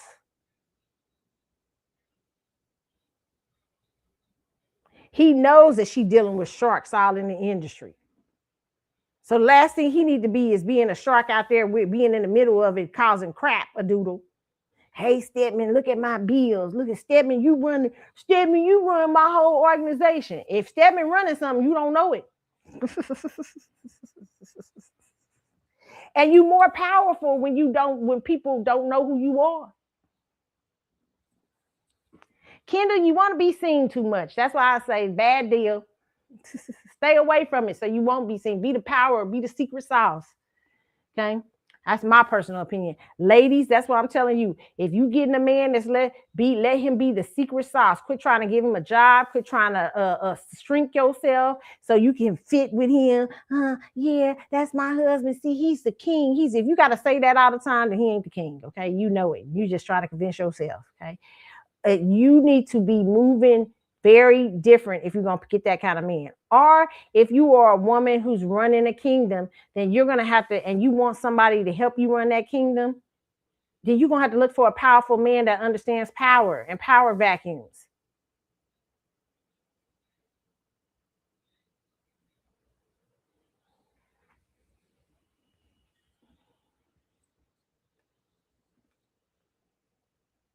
This has gotten messy, Fantasia, and I really just put it back to you. Because I really believe, my personal opinion is Fantasia is a young woman who has not healed, who has not gotten herself together. She traces the princess idea. And she really doesn't understand that she's a girl that's gotten out of the mud. Don't mean that she can't be treated like a princess or treated right, but she's so desperate to have the look or the atmosphere. She just will take the look. I just want to make somebody my king. I just want to make somebody my king. And it's causing her to make all kind of mistakes. And him too. You putting him in a bad position.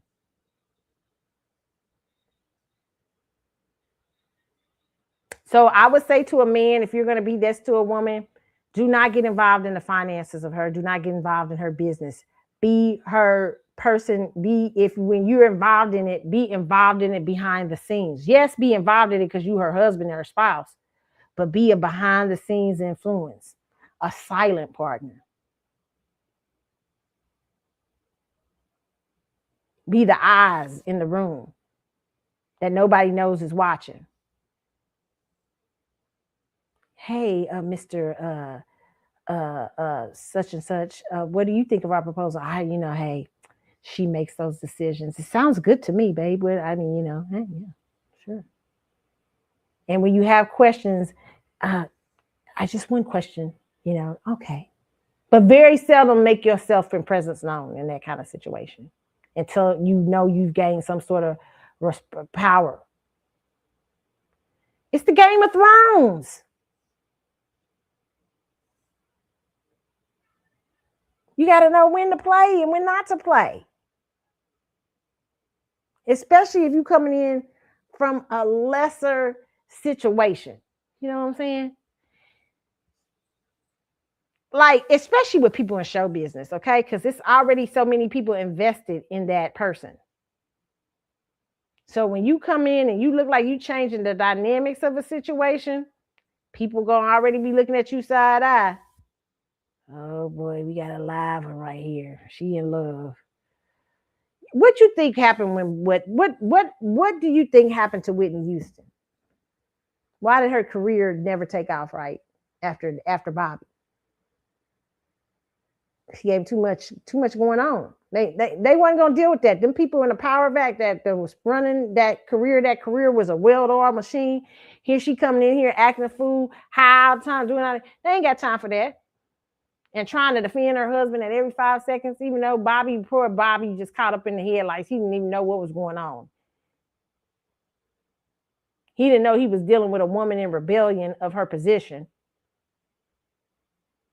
and dragging him into it.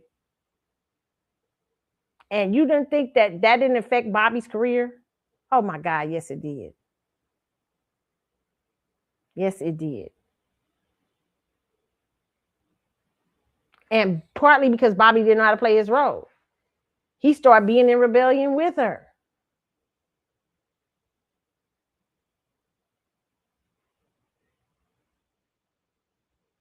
And just and creating all kind of enemies in the industry.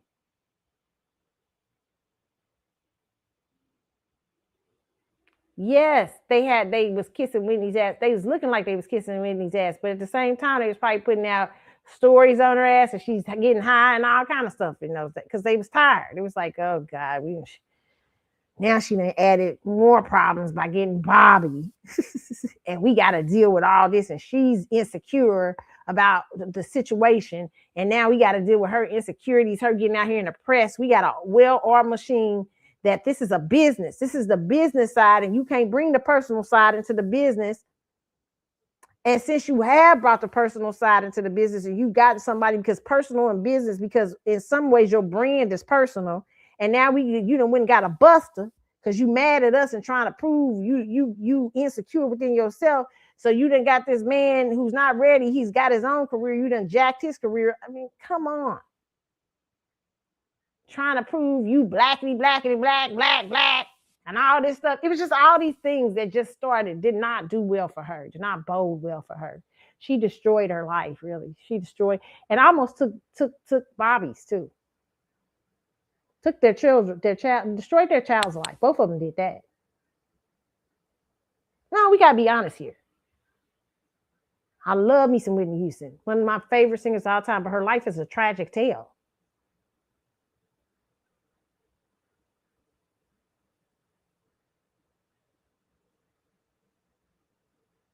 So, ladies, when you are head of a kingdom, be careful of who you bring in as your partner.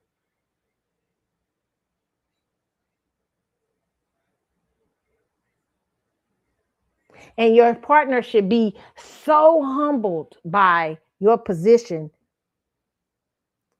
that they don't move too subtly in those places for you. They should be so humble, be like, hey, babe, I don't want to move there. We got to protect you. And I don't want to be looking like I'm running. It's not wise for me to be involved in your money. Yeah, but it's our money. I know that because we married. Let's talk about it amongst each other. And I'll give you with the wisdom that I think, but I don't want nobody to accuse me of stealing nothing. Just give me what, if you want me to have an allowance or whatever. That way, and people still gonna talk about you, but at least that way, your hands is clean legally. That's not how you do it. I want you. We'll work together on you running it. But you talking, I'm the CEO, and my king is president of all my things. How you gonna put somebody president of your stuff that probably don't know the industry?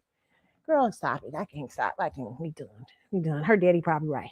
But I'm just telling you, girls, don't do this to yourself, okay? Because you don't put your husband in harm's way, and don't put your self. Let your husband be the quiet power behind you if you are a powerful woman.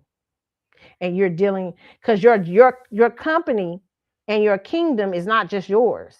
You probably may be responsible for employees and various things. Beyonce's kingdom is not just Beyonce's kingdom.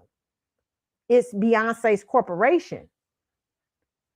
So you got to realize that your spouse, not only are you marrying a brand as a person, if you're marrying somebody in the public eye, you're marrying a brand. That brand is personal. And that brand is a functioning corporation that probably has a lot of people under it. It's not just her.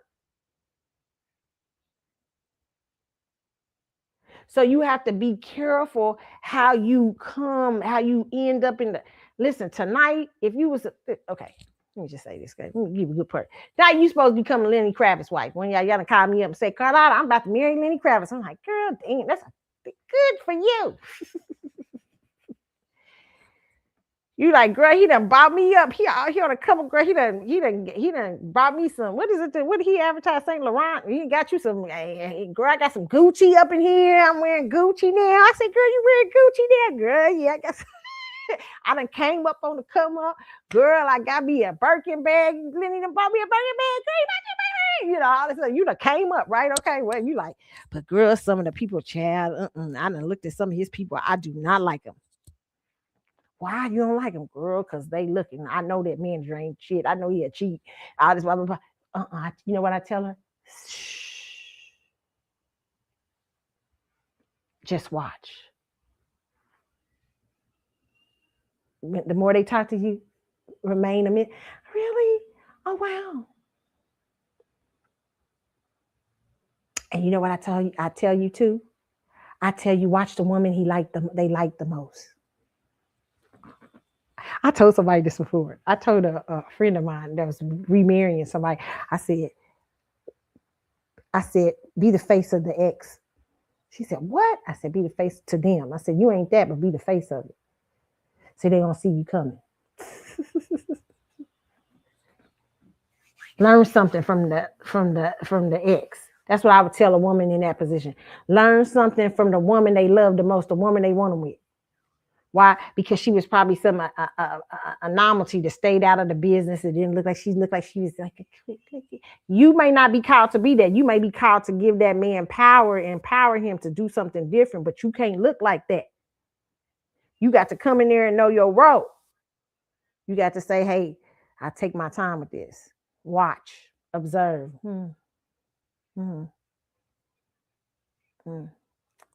Yeah. And then even if he keeps you a secret, I would say even let him keep you a secret from them for a little bit and be able to just observe. Oh, who is this? Oh, that's a friend of mine. Oh, hi, how are you? Yeah, I'm fine. Your friend? Oh, yeah. Oh my God, that's nice what you guys are doing. No, it's so smart. I like that. You know, just seem like he's just happy to be with him. But you might be the secret sauce. But you can't let everybody know who you are. Because you might endanger people mistreat. See, you might be fucking up a kingdom. You might be fucking up a mishandled kingdom. So you might, if you coming in there you see some things going on with your spouse, and you see these people that's running this business and everything, been doing it for years, ain't running right. You got to be very quiet and be very careful how you handle that. Look no further than Esther. Because you got to realize you're dealing with a king. So that's what I say. Kendall's putting himself out there. She's defending them now, but you're putting yourself out there because if they find that, listen, industry people know how to get together and make you look like a thief if you ain't a thief. Because you done got yourself all up in the money, all up in her business, and you all up in the money. You got to hope that dick is strong enough to sustain you. Because they can come in there and say, with some stuff.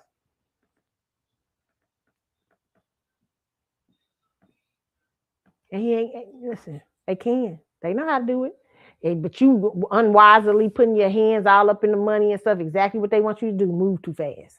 I'm all up in the money. I'm the president. I'm the president. She the CEO. She ain't probably the CEO.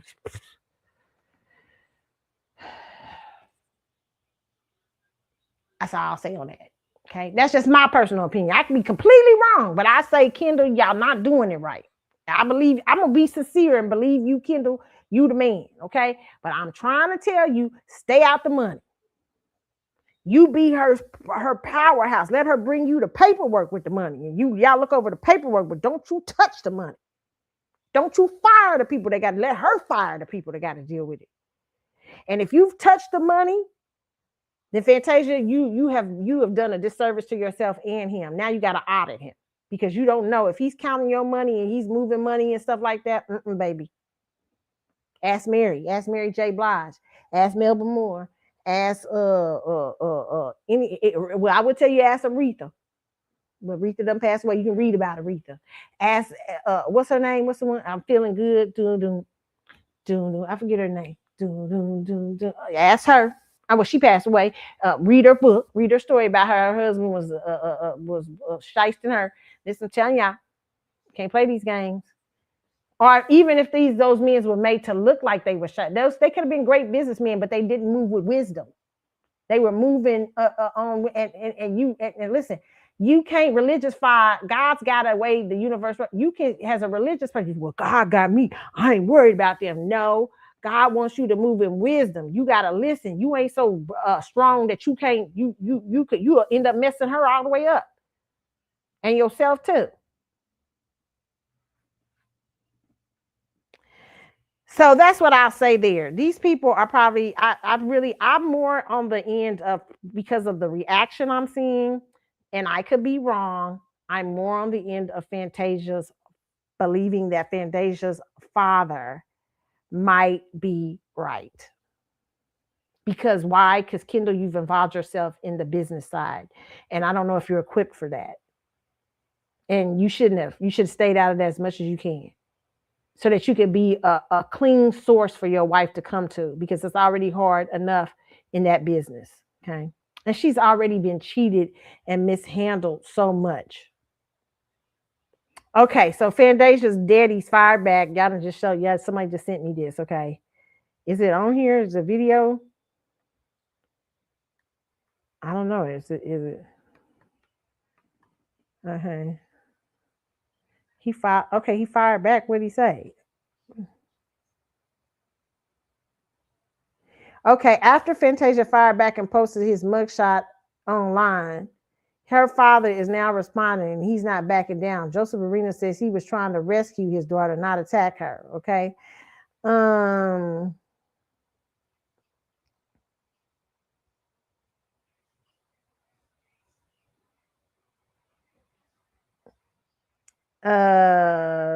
Wow. I would just say this. I just feel like this is Fantasia's fault.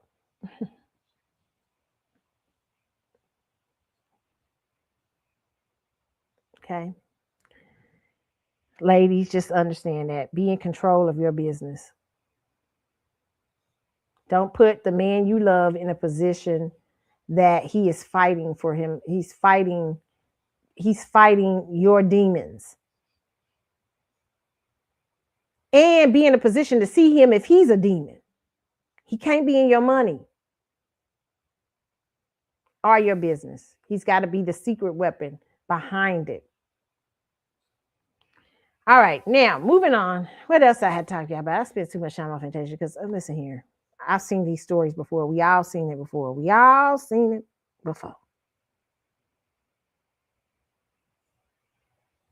I remember I was for Kendu.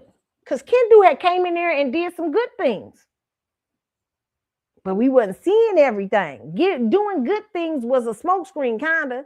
And I blame Mary J for that. I blame Mary J for the whole Kendu situation. Why do I blame Mary J for the whole Kendu situation? Because that's stuff she should have been able to do for herself. I blame Wendy Williams for her situation.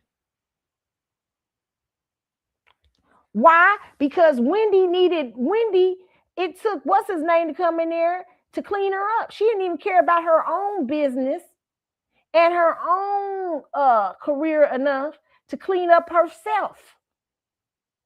She needed a man to come up in there and clean her up. And so it didn't surprise me when she finds out he's cheating and running around, do everything. She had a breakdown and when she had to end it. Because she didn't do that for herself. He did that for her. And she didn't want to learn the lesson. She still wanted to be broke down. She still was out there looking for somebody to replace that man. Same thing Whitney Houston was doing, the same shit. Oh, no, we're going to talk about Whitney's ass right now. Whitney's ass, after Bobby finally got some sense, because Bobby got some sense, Bobby said shit, allegedly. They said, Bobby, like, I'll sleep on Corinne Stefan's couch before I go back to this shit. Okay. What Bobby went and got left and got some sense. What was Whitney still out there doing instead of getting herself straight, getting herself clean? What did she go do? Go get Ray J.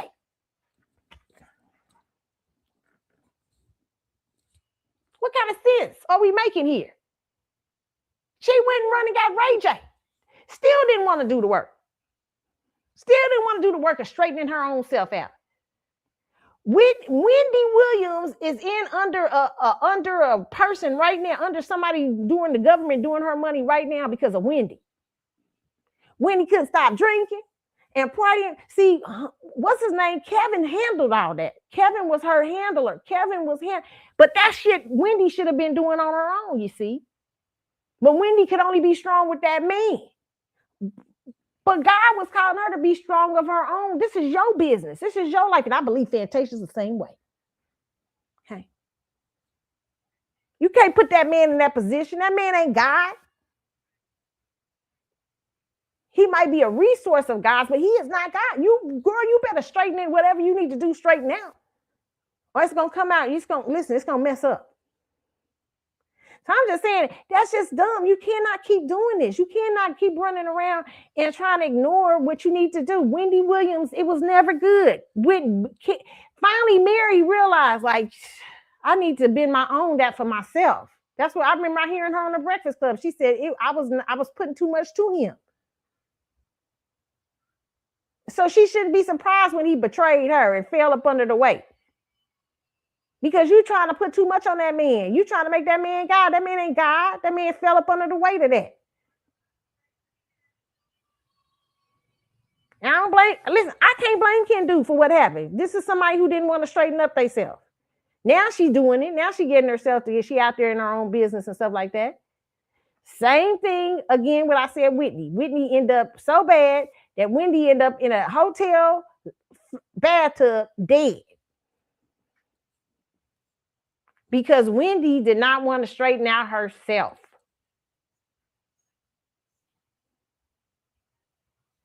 Still running around looking for a body. Okay? So that's what happens. You girls have to you have to do for yourself first, and then you can bring the man along and help, because you'll have discernment. You'll be like, I realize it's up to me to do this. It's up to me to be this. It's up to me to be better. Yes, a man can make you want to be better, but you got to want to be better. Otherwise, it'll collapse when he leaves. You can't put that much weight on a human being like that. Okay. Let me go to the next story. But her daddy response said he was trying to help her, okay?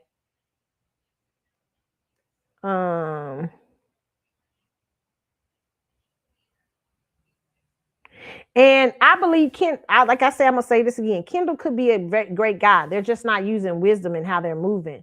Because what's gonna happen? Because if Kendall's there changing the system, what happens is Kendall's seeing all these bad things going on with her and everything like that. You can't be in there changing it. That's the same thing I said about Monique and her husband. You can't be in there looking like you changing it, because you don't look like you know nothing about no industry or what you're doing. You gotta let Fantasia be that person.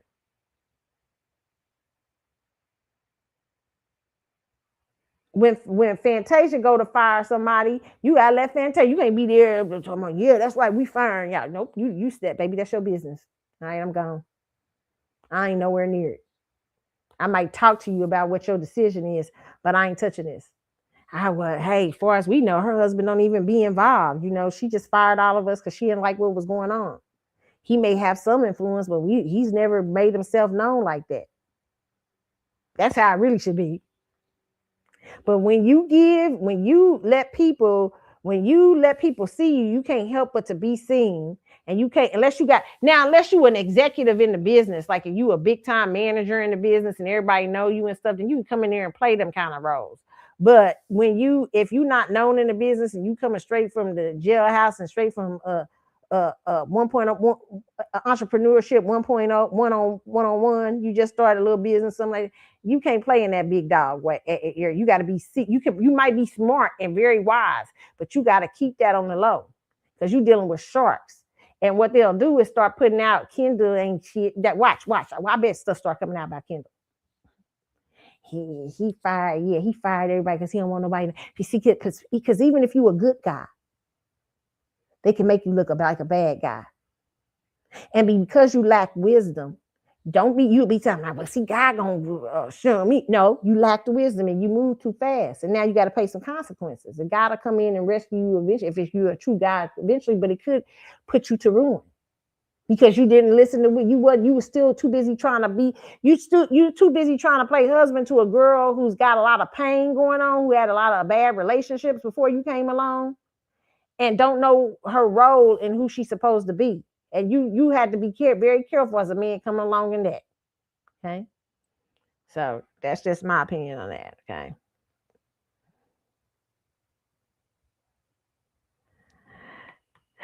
I find it interesting y'all talking about Tyra Banks in the time of which she came up in and the next top model.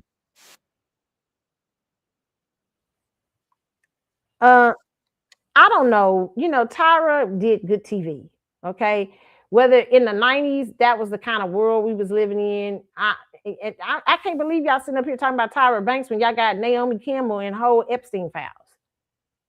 And y'all want to talk about Tyra being mean to some girls on America's Next Top Model when it would be far worse being in that industry. What I saw, listen, I may have liked every episode. See, we got a little weak crew today. They don't like to be told. They don't like, don't talk too rough to me. What you say? You said I'm not good at it. Tyra was trying to give them girls the business, trying to teach them how to be tough. It ain't pretty. And maybe she could have been softer on some things, but it was a time.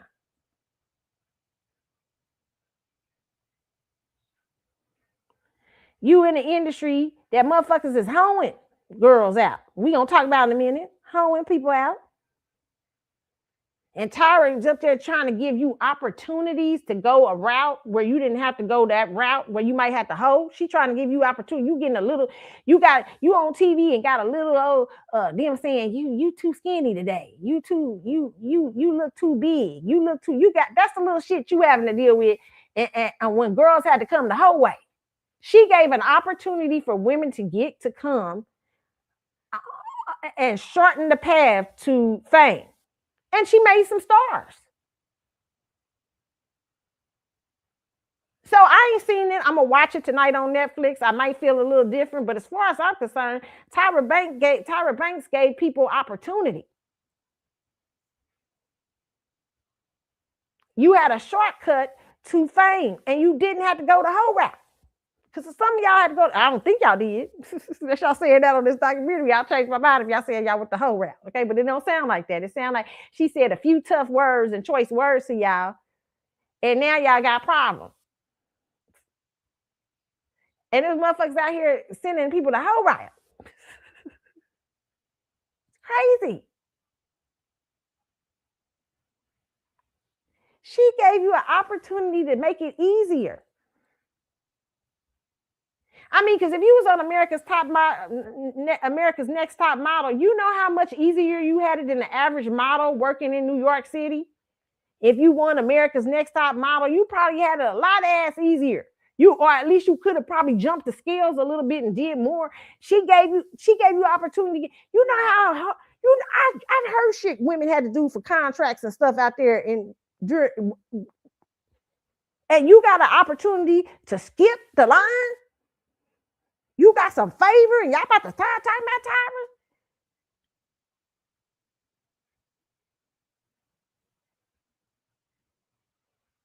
The nerve.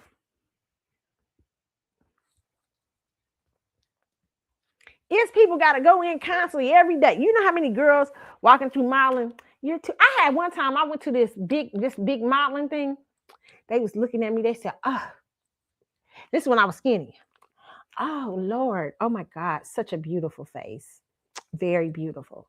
But you're too short. You're very short and you have big hips. This was in the 90s. I was like, oh, they gotta have self-esteem. But I saw 5 people at this modeling thing go back and forth about how beautiful I was, but I was too short and I had big hips.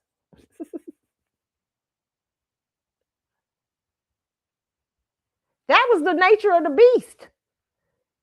I know you little Z's don't like it because y'all got intimacy training and all kind of bullshit now. You know, you can get through, and thank God for intimacy. I'm not doubting that. That's a good thing. It's a good thing to have intimacy training and all this stuff. But y'all got shit, it's a much softer situation now. Okay. Motherfuckers back in those days was not soft. Okay. So imagine people going to that shit every day. Every day you got to go and audition. For motherfuckers that don't look nowhere cute as you or nothing, you got to let them judge you. Turn around. Let's see. Okay. Imagine women who's hitting the pavement in the 80s and the 90s. But Tyra Banks, because she's a model, says, you know what? I'm going to make it a little easier. Let's go through this in a 6-week period and give a girl a chance to become a model. We'll give her a contract, but she won't have to go through what the others have had to go through for months and months. We'll do this in a matter of 6 weeks. The fuck y'all complaining about? Get out of here. Stop it. I don't got time. Unless it was some massive bad things going on the set, like whole Epstein files and all that stuff. Shut up. It was girls out. You know how many girls turn tricks to get modeling jobs?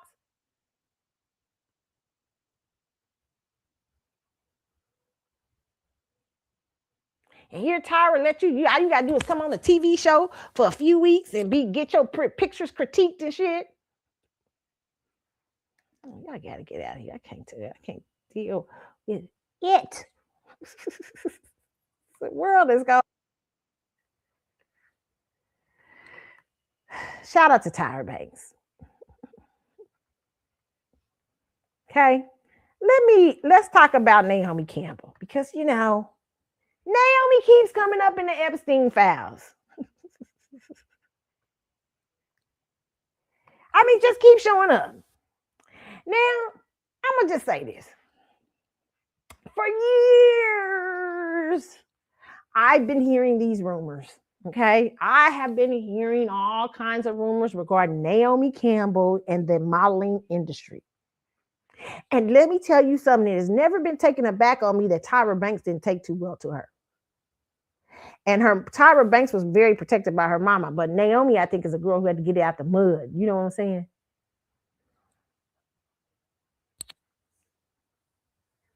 This is from the Jasmine brand. Freshly released federal documents are placing renewed scrutiny on supermodel Naomi Campbell and her past association with convicted sex offender Jeffrey Epstein. According to newly unsealed emails from the Justice Department's Epstein files, Campbell's name appears repeatedly in correspondence tied to Epstein's inner circles. The documents reveal exchanges, suggestions, the fashion icon 55 requested to travel on his private jet and planned visits to his New York mansion, okay? Several arrangements were reportedly coordinated through Epstein's longtime assistant, Leslie Goroff. In interviews with the federal investigators, unnamed victims also alleged that Epstein introduced them to Campbell at social gatherings. Some claims they saw her at his Manhattan residence and on his private island. The records indicate Campbell remained within Epstein's orbit even after his 2008 Florida conviction for soliciting prostitution from a minor. Epstein later died by suicide in Manhattan jail in 2019 while awaiting a trial on federal sex trafficking charges. Campbell has previously described herself as merely an acquaintance. Her connection to Epstein has already surfaced in legal proceedings involving him and his longtime associate, Ghislaine Maxwell, who is currently serving federal prison sentence. Okay.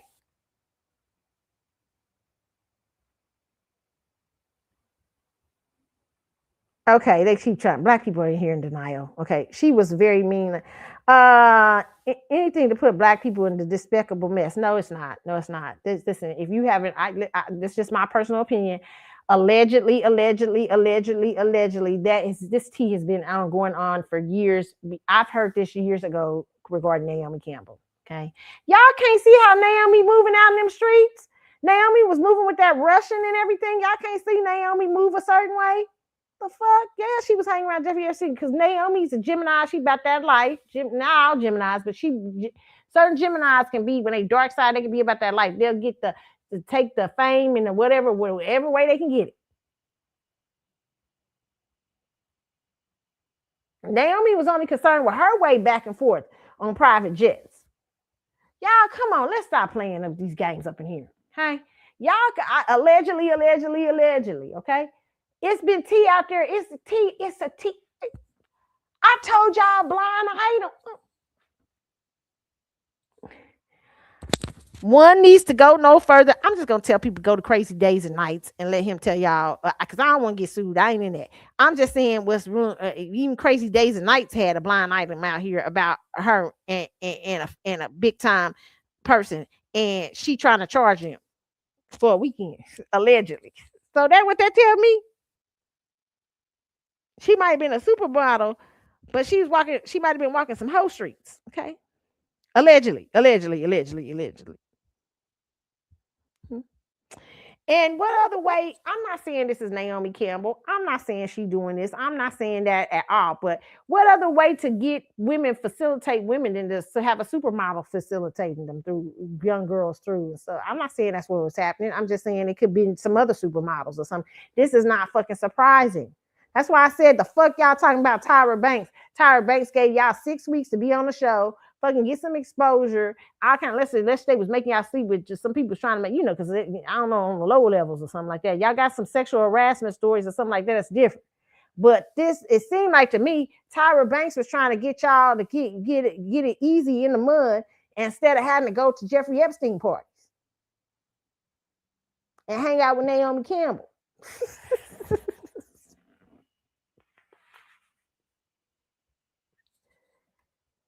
Okay, and it's even some more tea that's been out. There's a woman that came out about Naomi Campbell. Okay, that said some things about. Okay, let's talk about it.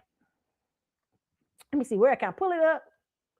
Can I pull it? Y'all want to talk about Tyra? I will not let y'all talk about Tyra. And I didn't like Tyra's talk show, but I'm not gonna let y'all talk about Tyra for giving opportunity, unless it was Hold'em going on in the opportunity. Tyra was facilitating allegedly some Hold'em, but her making it easy for you to become a supermodel, and for 6 weeks, all she did is talk about your ass a little bit, and then you became a big old contract, and you got to go to Ford Models or something like that. Shut the fuck up. What is y'all talking?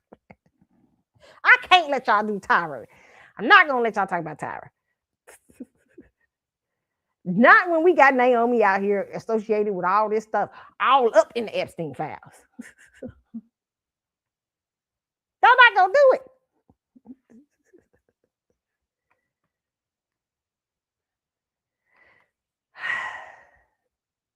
Let's see if we can find.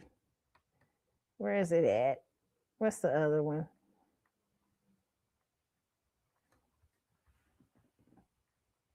I can find the other one for y'all to look at. Hold on.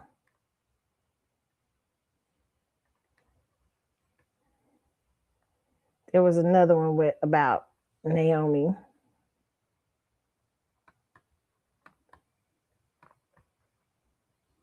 Very interesting one. Hold on if I can get it.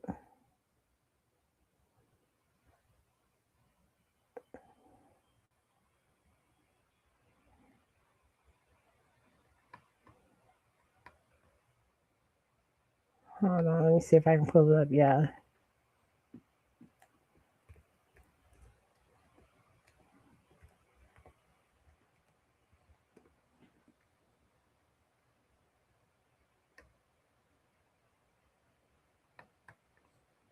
Let's see. I'm trying to pull it up.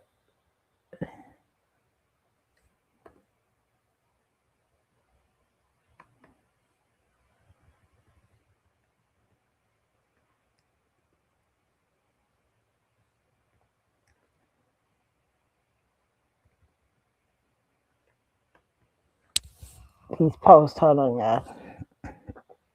Because there's another lady who's making some claims about.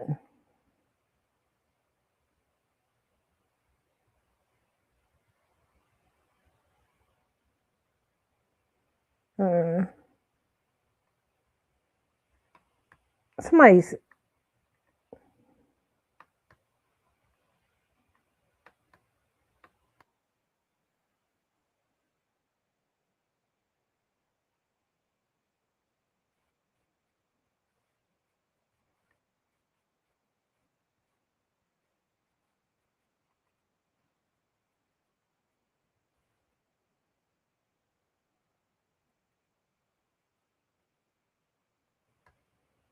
Okay, so I'm pulling up some old Naomi clips of her on the Tyra Banks show. Okay, when they had that thing. Okay, now let's see this.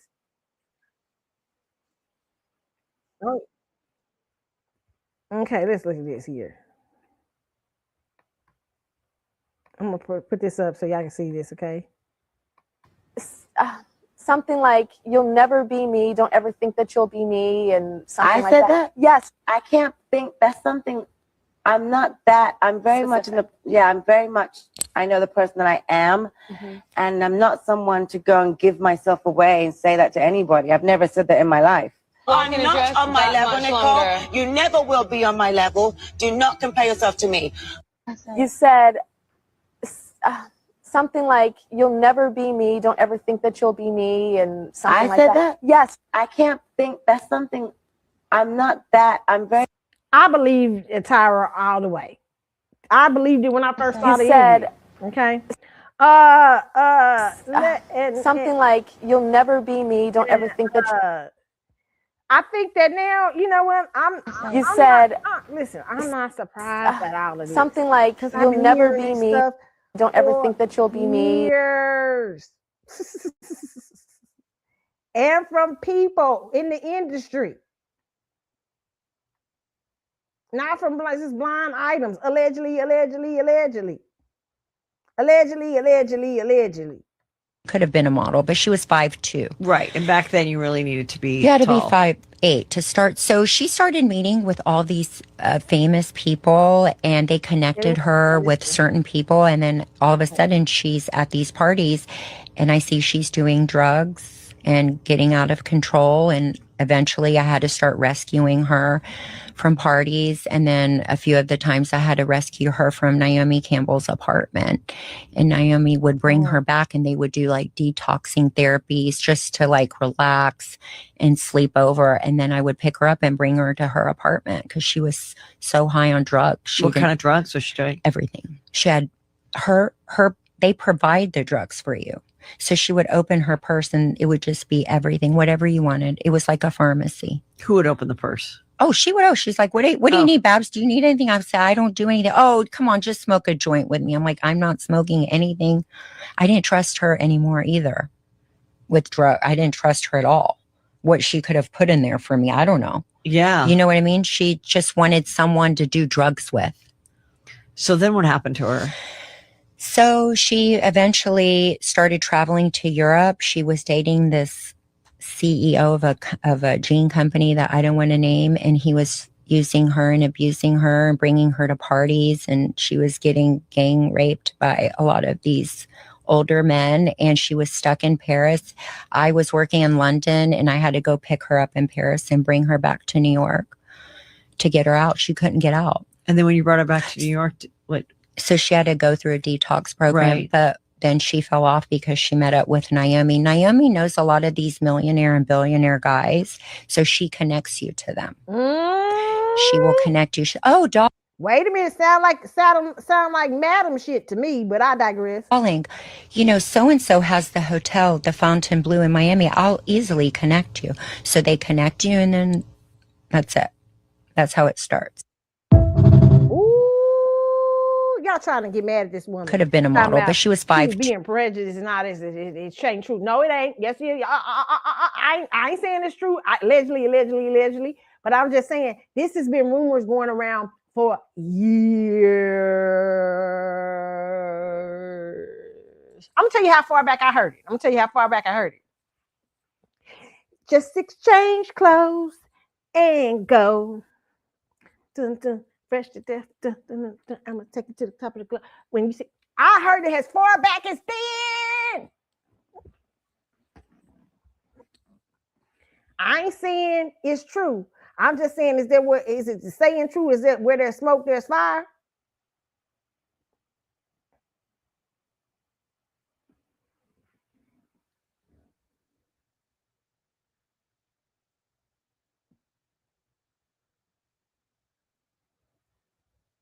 Let me, okay.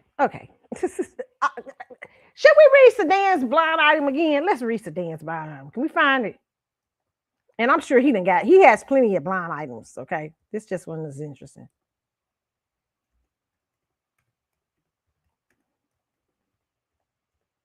We should.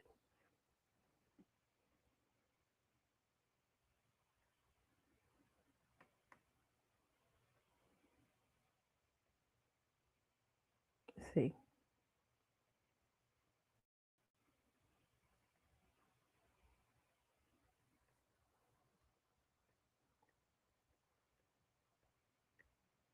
Okay, y'all.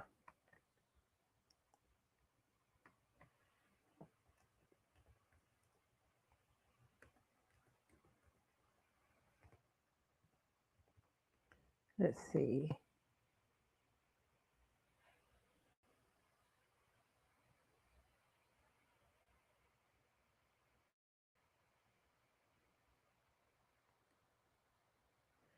Okay. I'm gonna read you some of Sedan's articles, okay? Here's what he says. This is an old article he wrote. This was, I think this is, let me see. He said, I think we all know that community service means one thing in the US for everyday people and another for celebrities, but it looks like it extends the UK itself. And I think he's talking about Naomi when she was getting community service.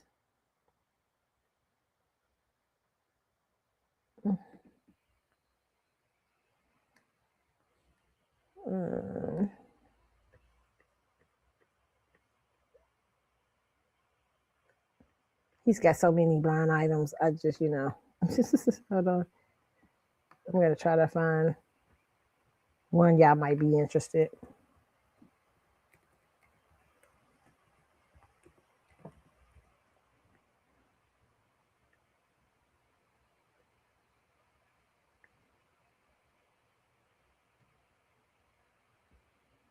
Okay.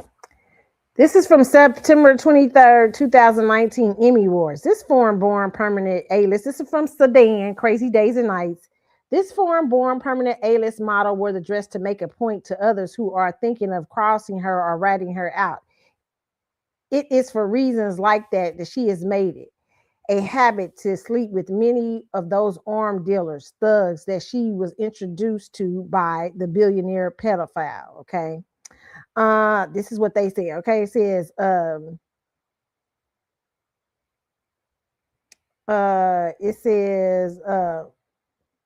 while documents are released daily with her name right in the thick of things, this foreign-born permanent A-list model is yachting the country recruiting. Okay, that was in 2024. This foreign-born A-list model, cell phone thrower, thinks she's going to lose jobs because she was neck deep with the pedophile. So far, no one seems to care, but she is freaked out anyway. I wonder how often she was a third like madam. Okay. There are so many things about Naomi Campbell here, and my tea doesn't come from this. See, Dan, I said I've read that, but I've heard tea. Okay, allegedly.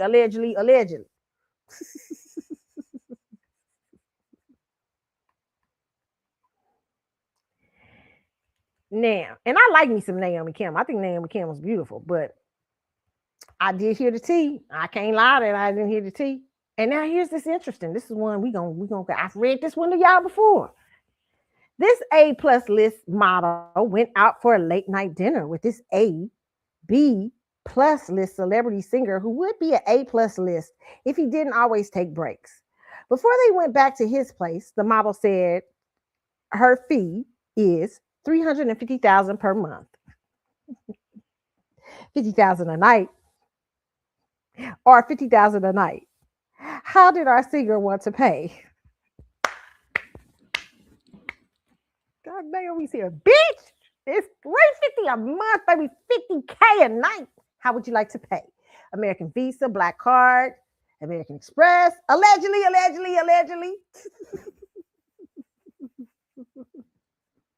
The singer declined and had a card take her home. And so they had solved this, okay? I'm not gonna say who, but I said it on my old show. I ain't gonna say it on here, okay? Just exchange clothes. You got me fresh. I'm gonna take you to the top of the club. Naomi said, baby, that'll be how much? Naomi ain't no joke out these streets. Naomi Campbell was no joke out in the streets. And listen, I know homegirl was just trying to survive. She got it from the mud, but listen, boo, you was out there rolling. They finding out all this stuff. Allegedly. You was out here rolling with Jeffrey Epstein like that. Just exchange clothes and go. You gotta be fresh. I'm gonna take Ooh, Lord, Naomi said, bitches, y'all better not, Naomi done made some thuggy friends. She probably in the network. This bitch is in the network. Listen, let me tell you something like this. If it's true, I'm gonna say she's not she might be a low-key, could she low-key be Ghislaine?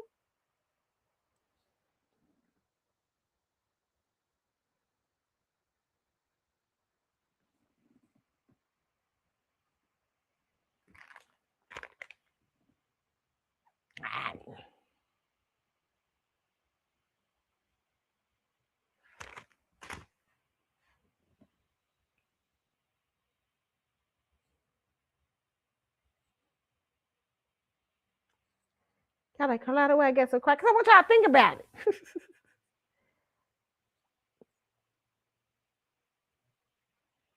I ain't saying it look fishy. I'm saying it kind of look fishy. Shit. Okay. Here, let me say this. Y'all fucking worry about Tyra Banks and America's Next Top Model, and it's juicy shit being released every day about Naomi Campbell and the Epstein files. It's more juicy shit about Tyra Banks on Sedan. Then y'all talking about with Tyra Banks on Netflix. Tyra Banks might end up being a hero after all this. All she did was talk about y'all a little bit on the way to for 6 weeks, on the way to getting the modeling contract. This bitch allegedly might have been trying to facilitate y'all to Jeffrey Epstein. Allegedly. And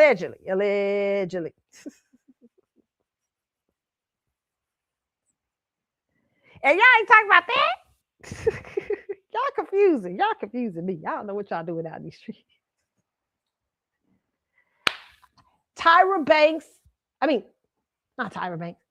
Naomi Campbell is innocent until proven guilty or anything other than this. It's all rumors and subjection to rumors. None of this may not be true. Let me say that, okay? None of it may not be true. Even though there's this white woman coming out saying, hey, I had to go get my friend from up at that. She was the power broker. She be introducing her to these billionaires.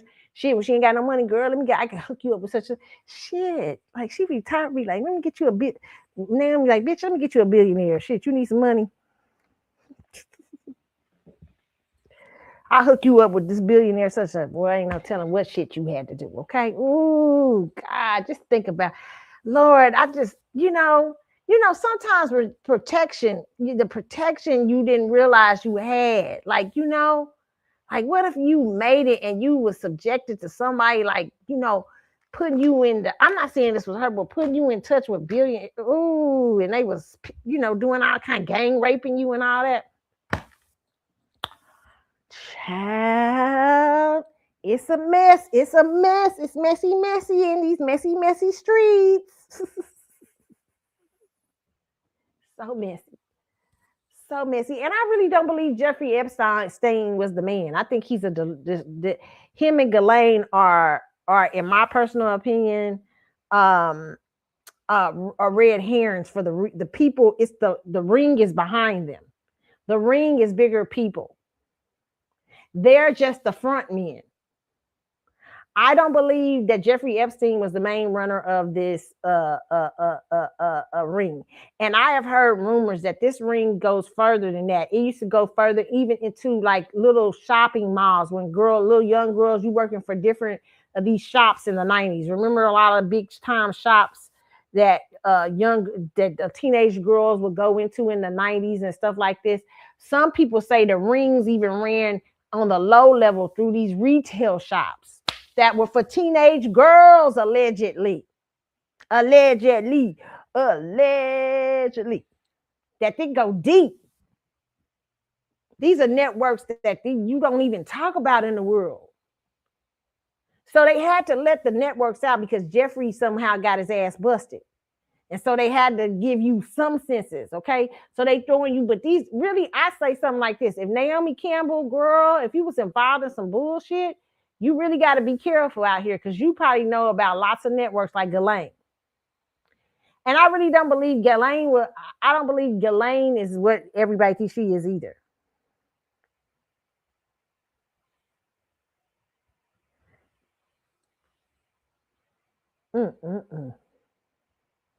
Wicked, okay?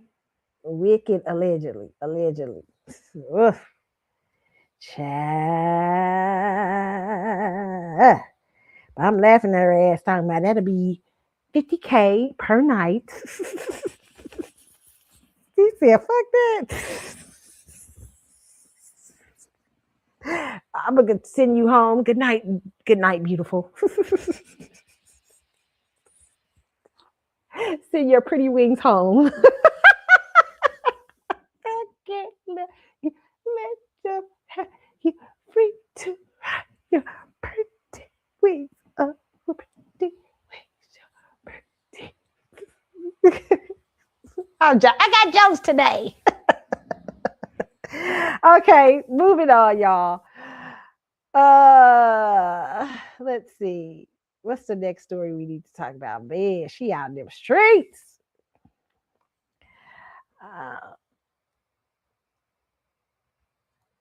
Okay.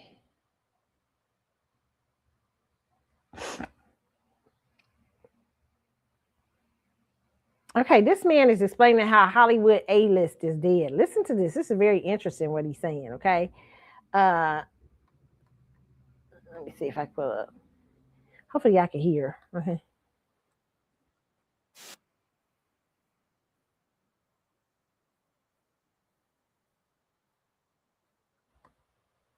Wait a minute, y'all can't see it? Hold on, I got to get y'all so y'all can see it. Hold on.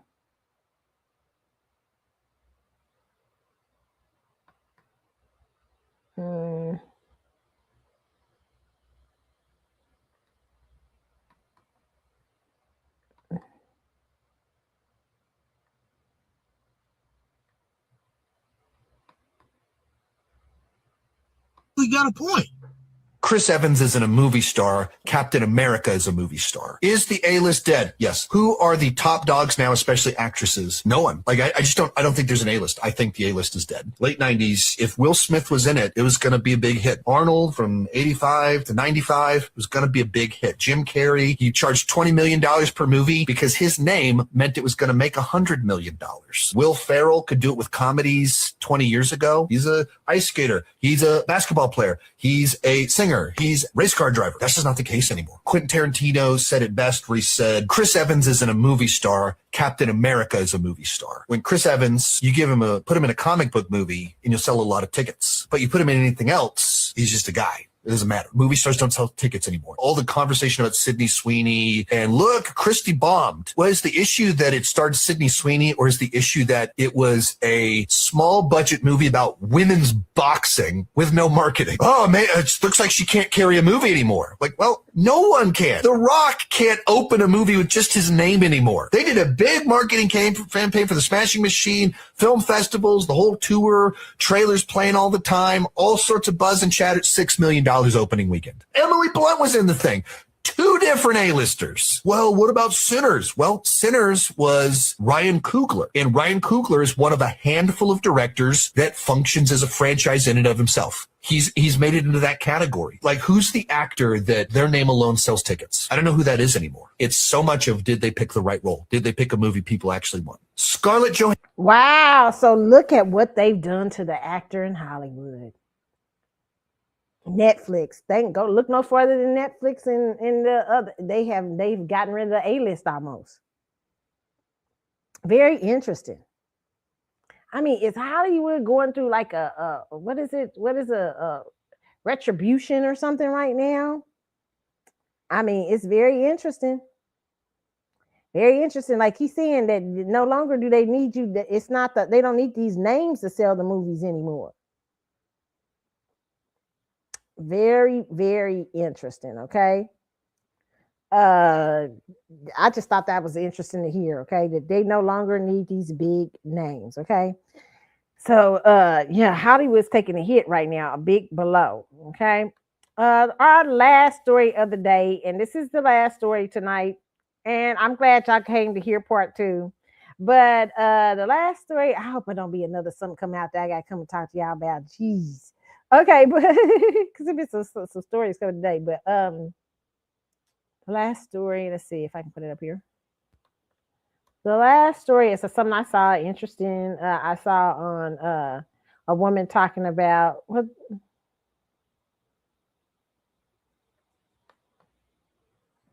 I got actually 2 stories in one. Okay, so let's listen to this. Okay, this is an ex-psych ward worker reveals trend. Most women I spoke to were there due to men. Urges women to be whole before they partner. So let's listen to this young lady. Okay. That most of the women I spoke to were there due to men. Now, I'm not saying this to say men are wicked or evil. This is not one of those videos. However, it is to say women, be wise, okay? Do not allow a man to drive you to the point of insanity. Do not allow a man to gaslight, manipulate, and send you to what feels like an early grave, okay? Know yourself. This is why I always preach, before you get into a relationship, know yourself. Be grounded in yourself. Something that I wish I was taught. But, you know, in life, when you don't know something, at some point you learn it, right? Know yourself completely so that you are whole. So that when you are entering a relationship, you're entering with someone else who is whole. So I worked in a mental health ward for 2 years, females only. And can I just say that most of the women I spoke to were there due to men. Now, I'm not saying this to say men are wicked or evil. This is not one of those videos. However, it is to say women, be wise, okay? Do not allow a man to drive you to the point of insanity. Do not allow a man. And if they are not whole, you can establish that and you could choose. You make a choice to either stay and help them, even though I don't think that's the right option, or you remain by yourself until you find someone who is whole, okay? What do I mean by whole? I mean grounded in who you are. I mean, you know who you are, you know your worth, and so someone else can't come and turn you crazy, you know? They can't come and make you lose yourself because you know who you are. And so when you feel like they are trying to shake who you are, when you feel like they're trying to make you lose yourself, you're quick to run for your life, run for your life. Because again, these women, lovely women, sad stories of men who are traumatized. That's another issue, another topic for another day. These are men who protect yourself is the point, okay? And if they are not whole, you can establish that and you could choose. You make a choice to either stay and help them, even though I don't think that's the right option, or you remain by yourself until you find someone who is whole, okay? What do I mean by whole? I mean grounded in who you are. I mean, you know who you are, you know your worth, and so someone else can't come and turn you crazy, you know? They can't come and make. I love what she said. You know, one of the things that older women used to say is 2 things that can make you crazy: men and children. Okay. So women always have to be cognizant of that because that's deeply what you're deeply connected to. So I agree totally with this young lady. I just wanted to play that because that was a good thought. Uh, uh, that was a good thought. So you know, women, you really have to know yourself, and you really have to be strong within yourself. You really have to love yourself first, okay? Because if you don't if you're not a whole woman, that can put you in the crazy house, the Looney Tune. There's a many women in the crazy house right now because a man put them there, okay? Or some kids, okay? Love yourself first, baby, and love your man to gaslight, okay, so then manipulate, tonight I'm gonna end this with this next one that I seen here, a lady on. I wanted to end this with because I thought she had great advice. This is from Erica Ware, the confidence coach. Y'all go check her out. I'm using this fair use, y'all, but please go check her out. Erica Ware. I like what she had to say, but she said, even if it's water, I don't want nobody getting comfortable showing up empty-handed. Okay, she's telling women about how to not. As a woman, you always need something. Topic that I've made a video about, saying that there's no reward for being a low maintenance woman. My lasagna is made. I'm not doing shit. I could start the series right now. Topic number 1, as a woman, you always need something. As a woman, you always need something. No, thank you no longer lives in your vocabulary unless it's something that you genuinely just do not want. But when somebody says, hey, do you need something? Are you okay? Yes, as a matter of fact, I do need something. I remember I was at work one time. The regional manager said, hey, I'm going to the warehouse. Do you need anything? I didn't need shit. I said, bring me back some pens because I don't want you to get comfortable with coming in here empty-handed. And I was at work. Even being a woman in your body, you always need something. You need rest. You need safety. You need relaxation. You need time to decompress. Okay. And even in your own body, you're not giving yourself the things that you need, right? You're not giving yourself the bare necessities. Somebody come along and ask you if you need something. You talking about no, thank you. What are you talking about? I know. You're hyper independent. You don't want to appear weak, blah, blah, blah, blah, blah. Somebody offering you assistance just feels unfamiliar. And you're triggered. Your anxiety is saying, what does this person want from me? When they really want to lighten your load, you're just too afraid to let them. Relationships thrive in exchanges, transactions. I know it's a strong word, but that's how relationships are built, right? Because if you're the person that's always overgiven, you're creating your own imbalance. You're creating it, not the person who's always taken.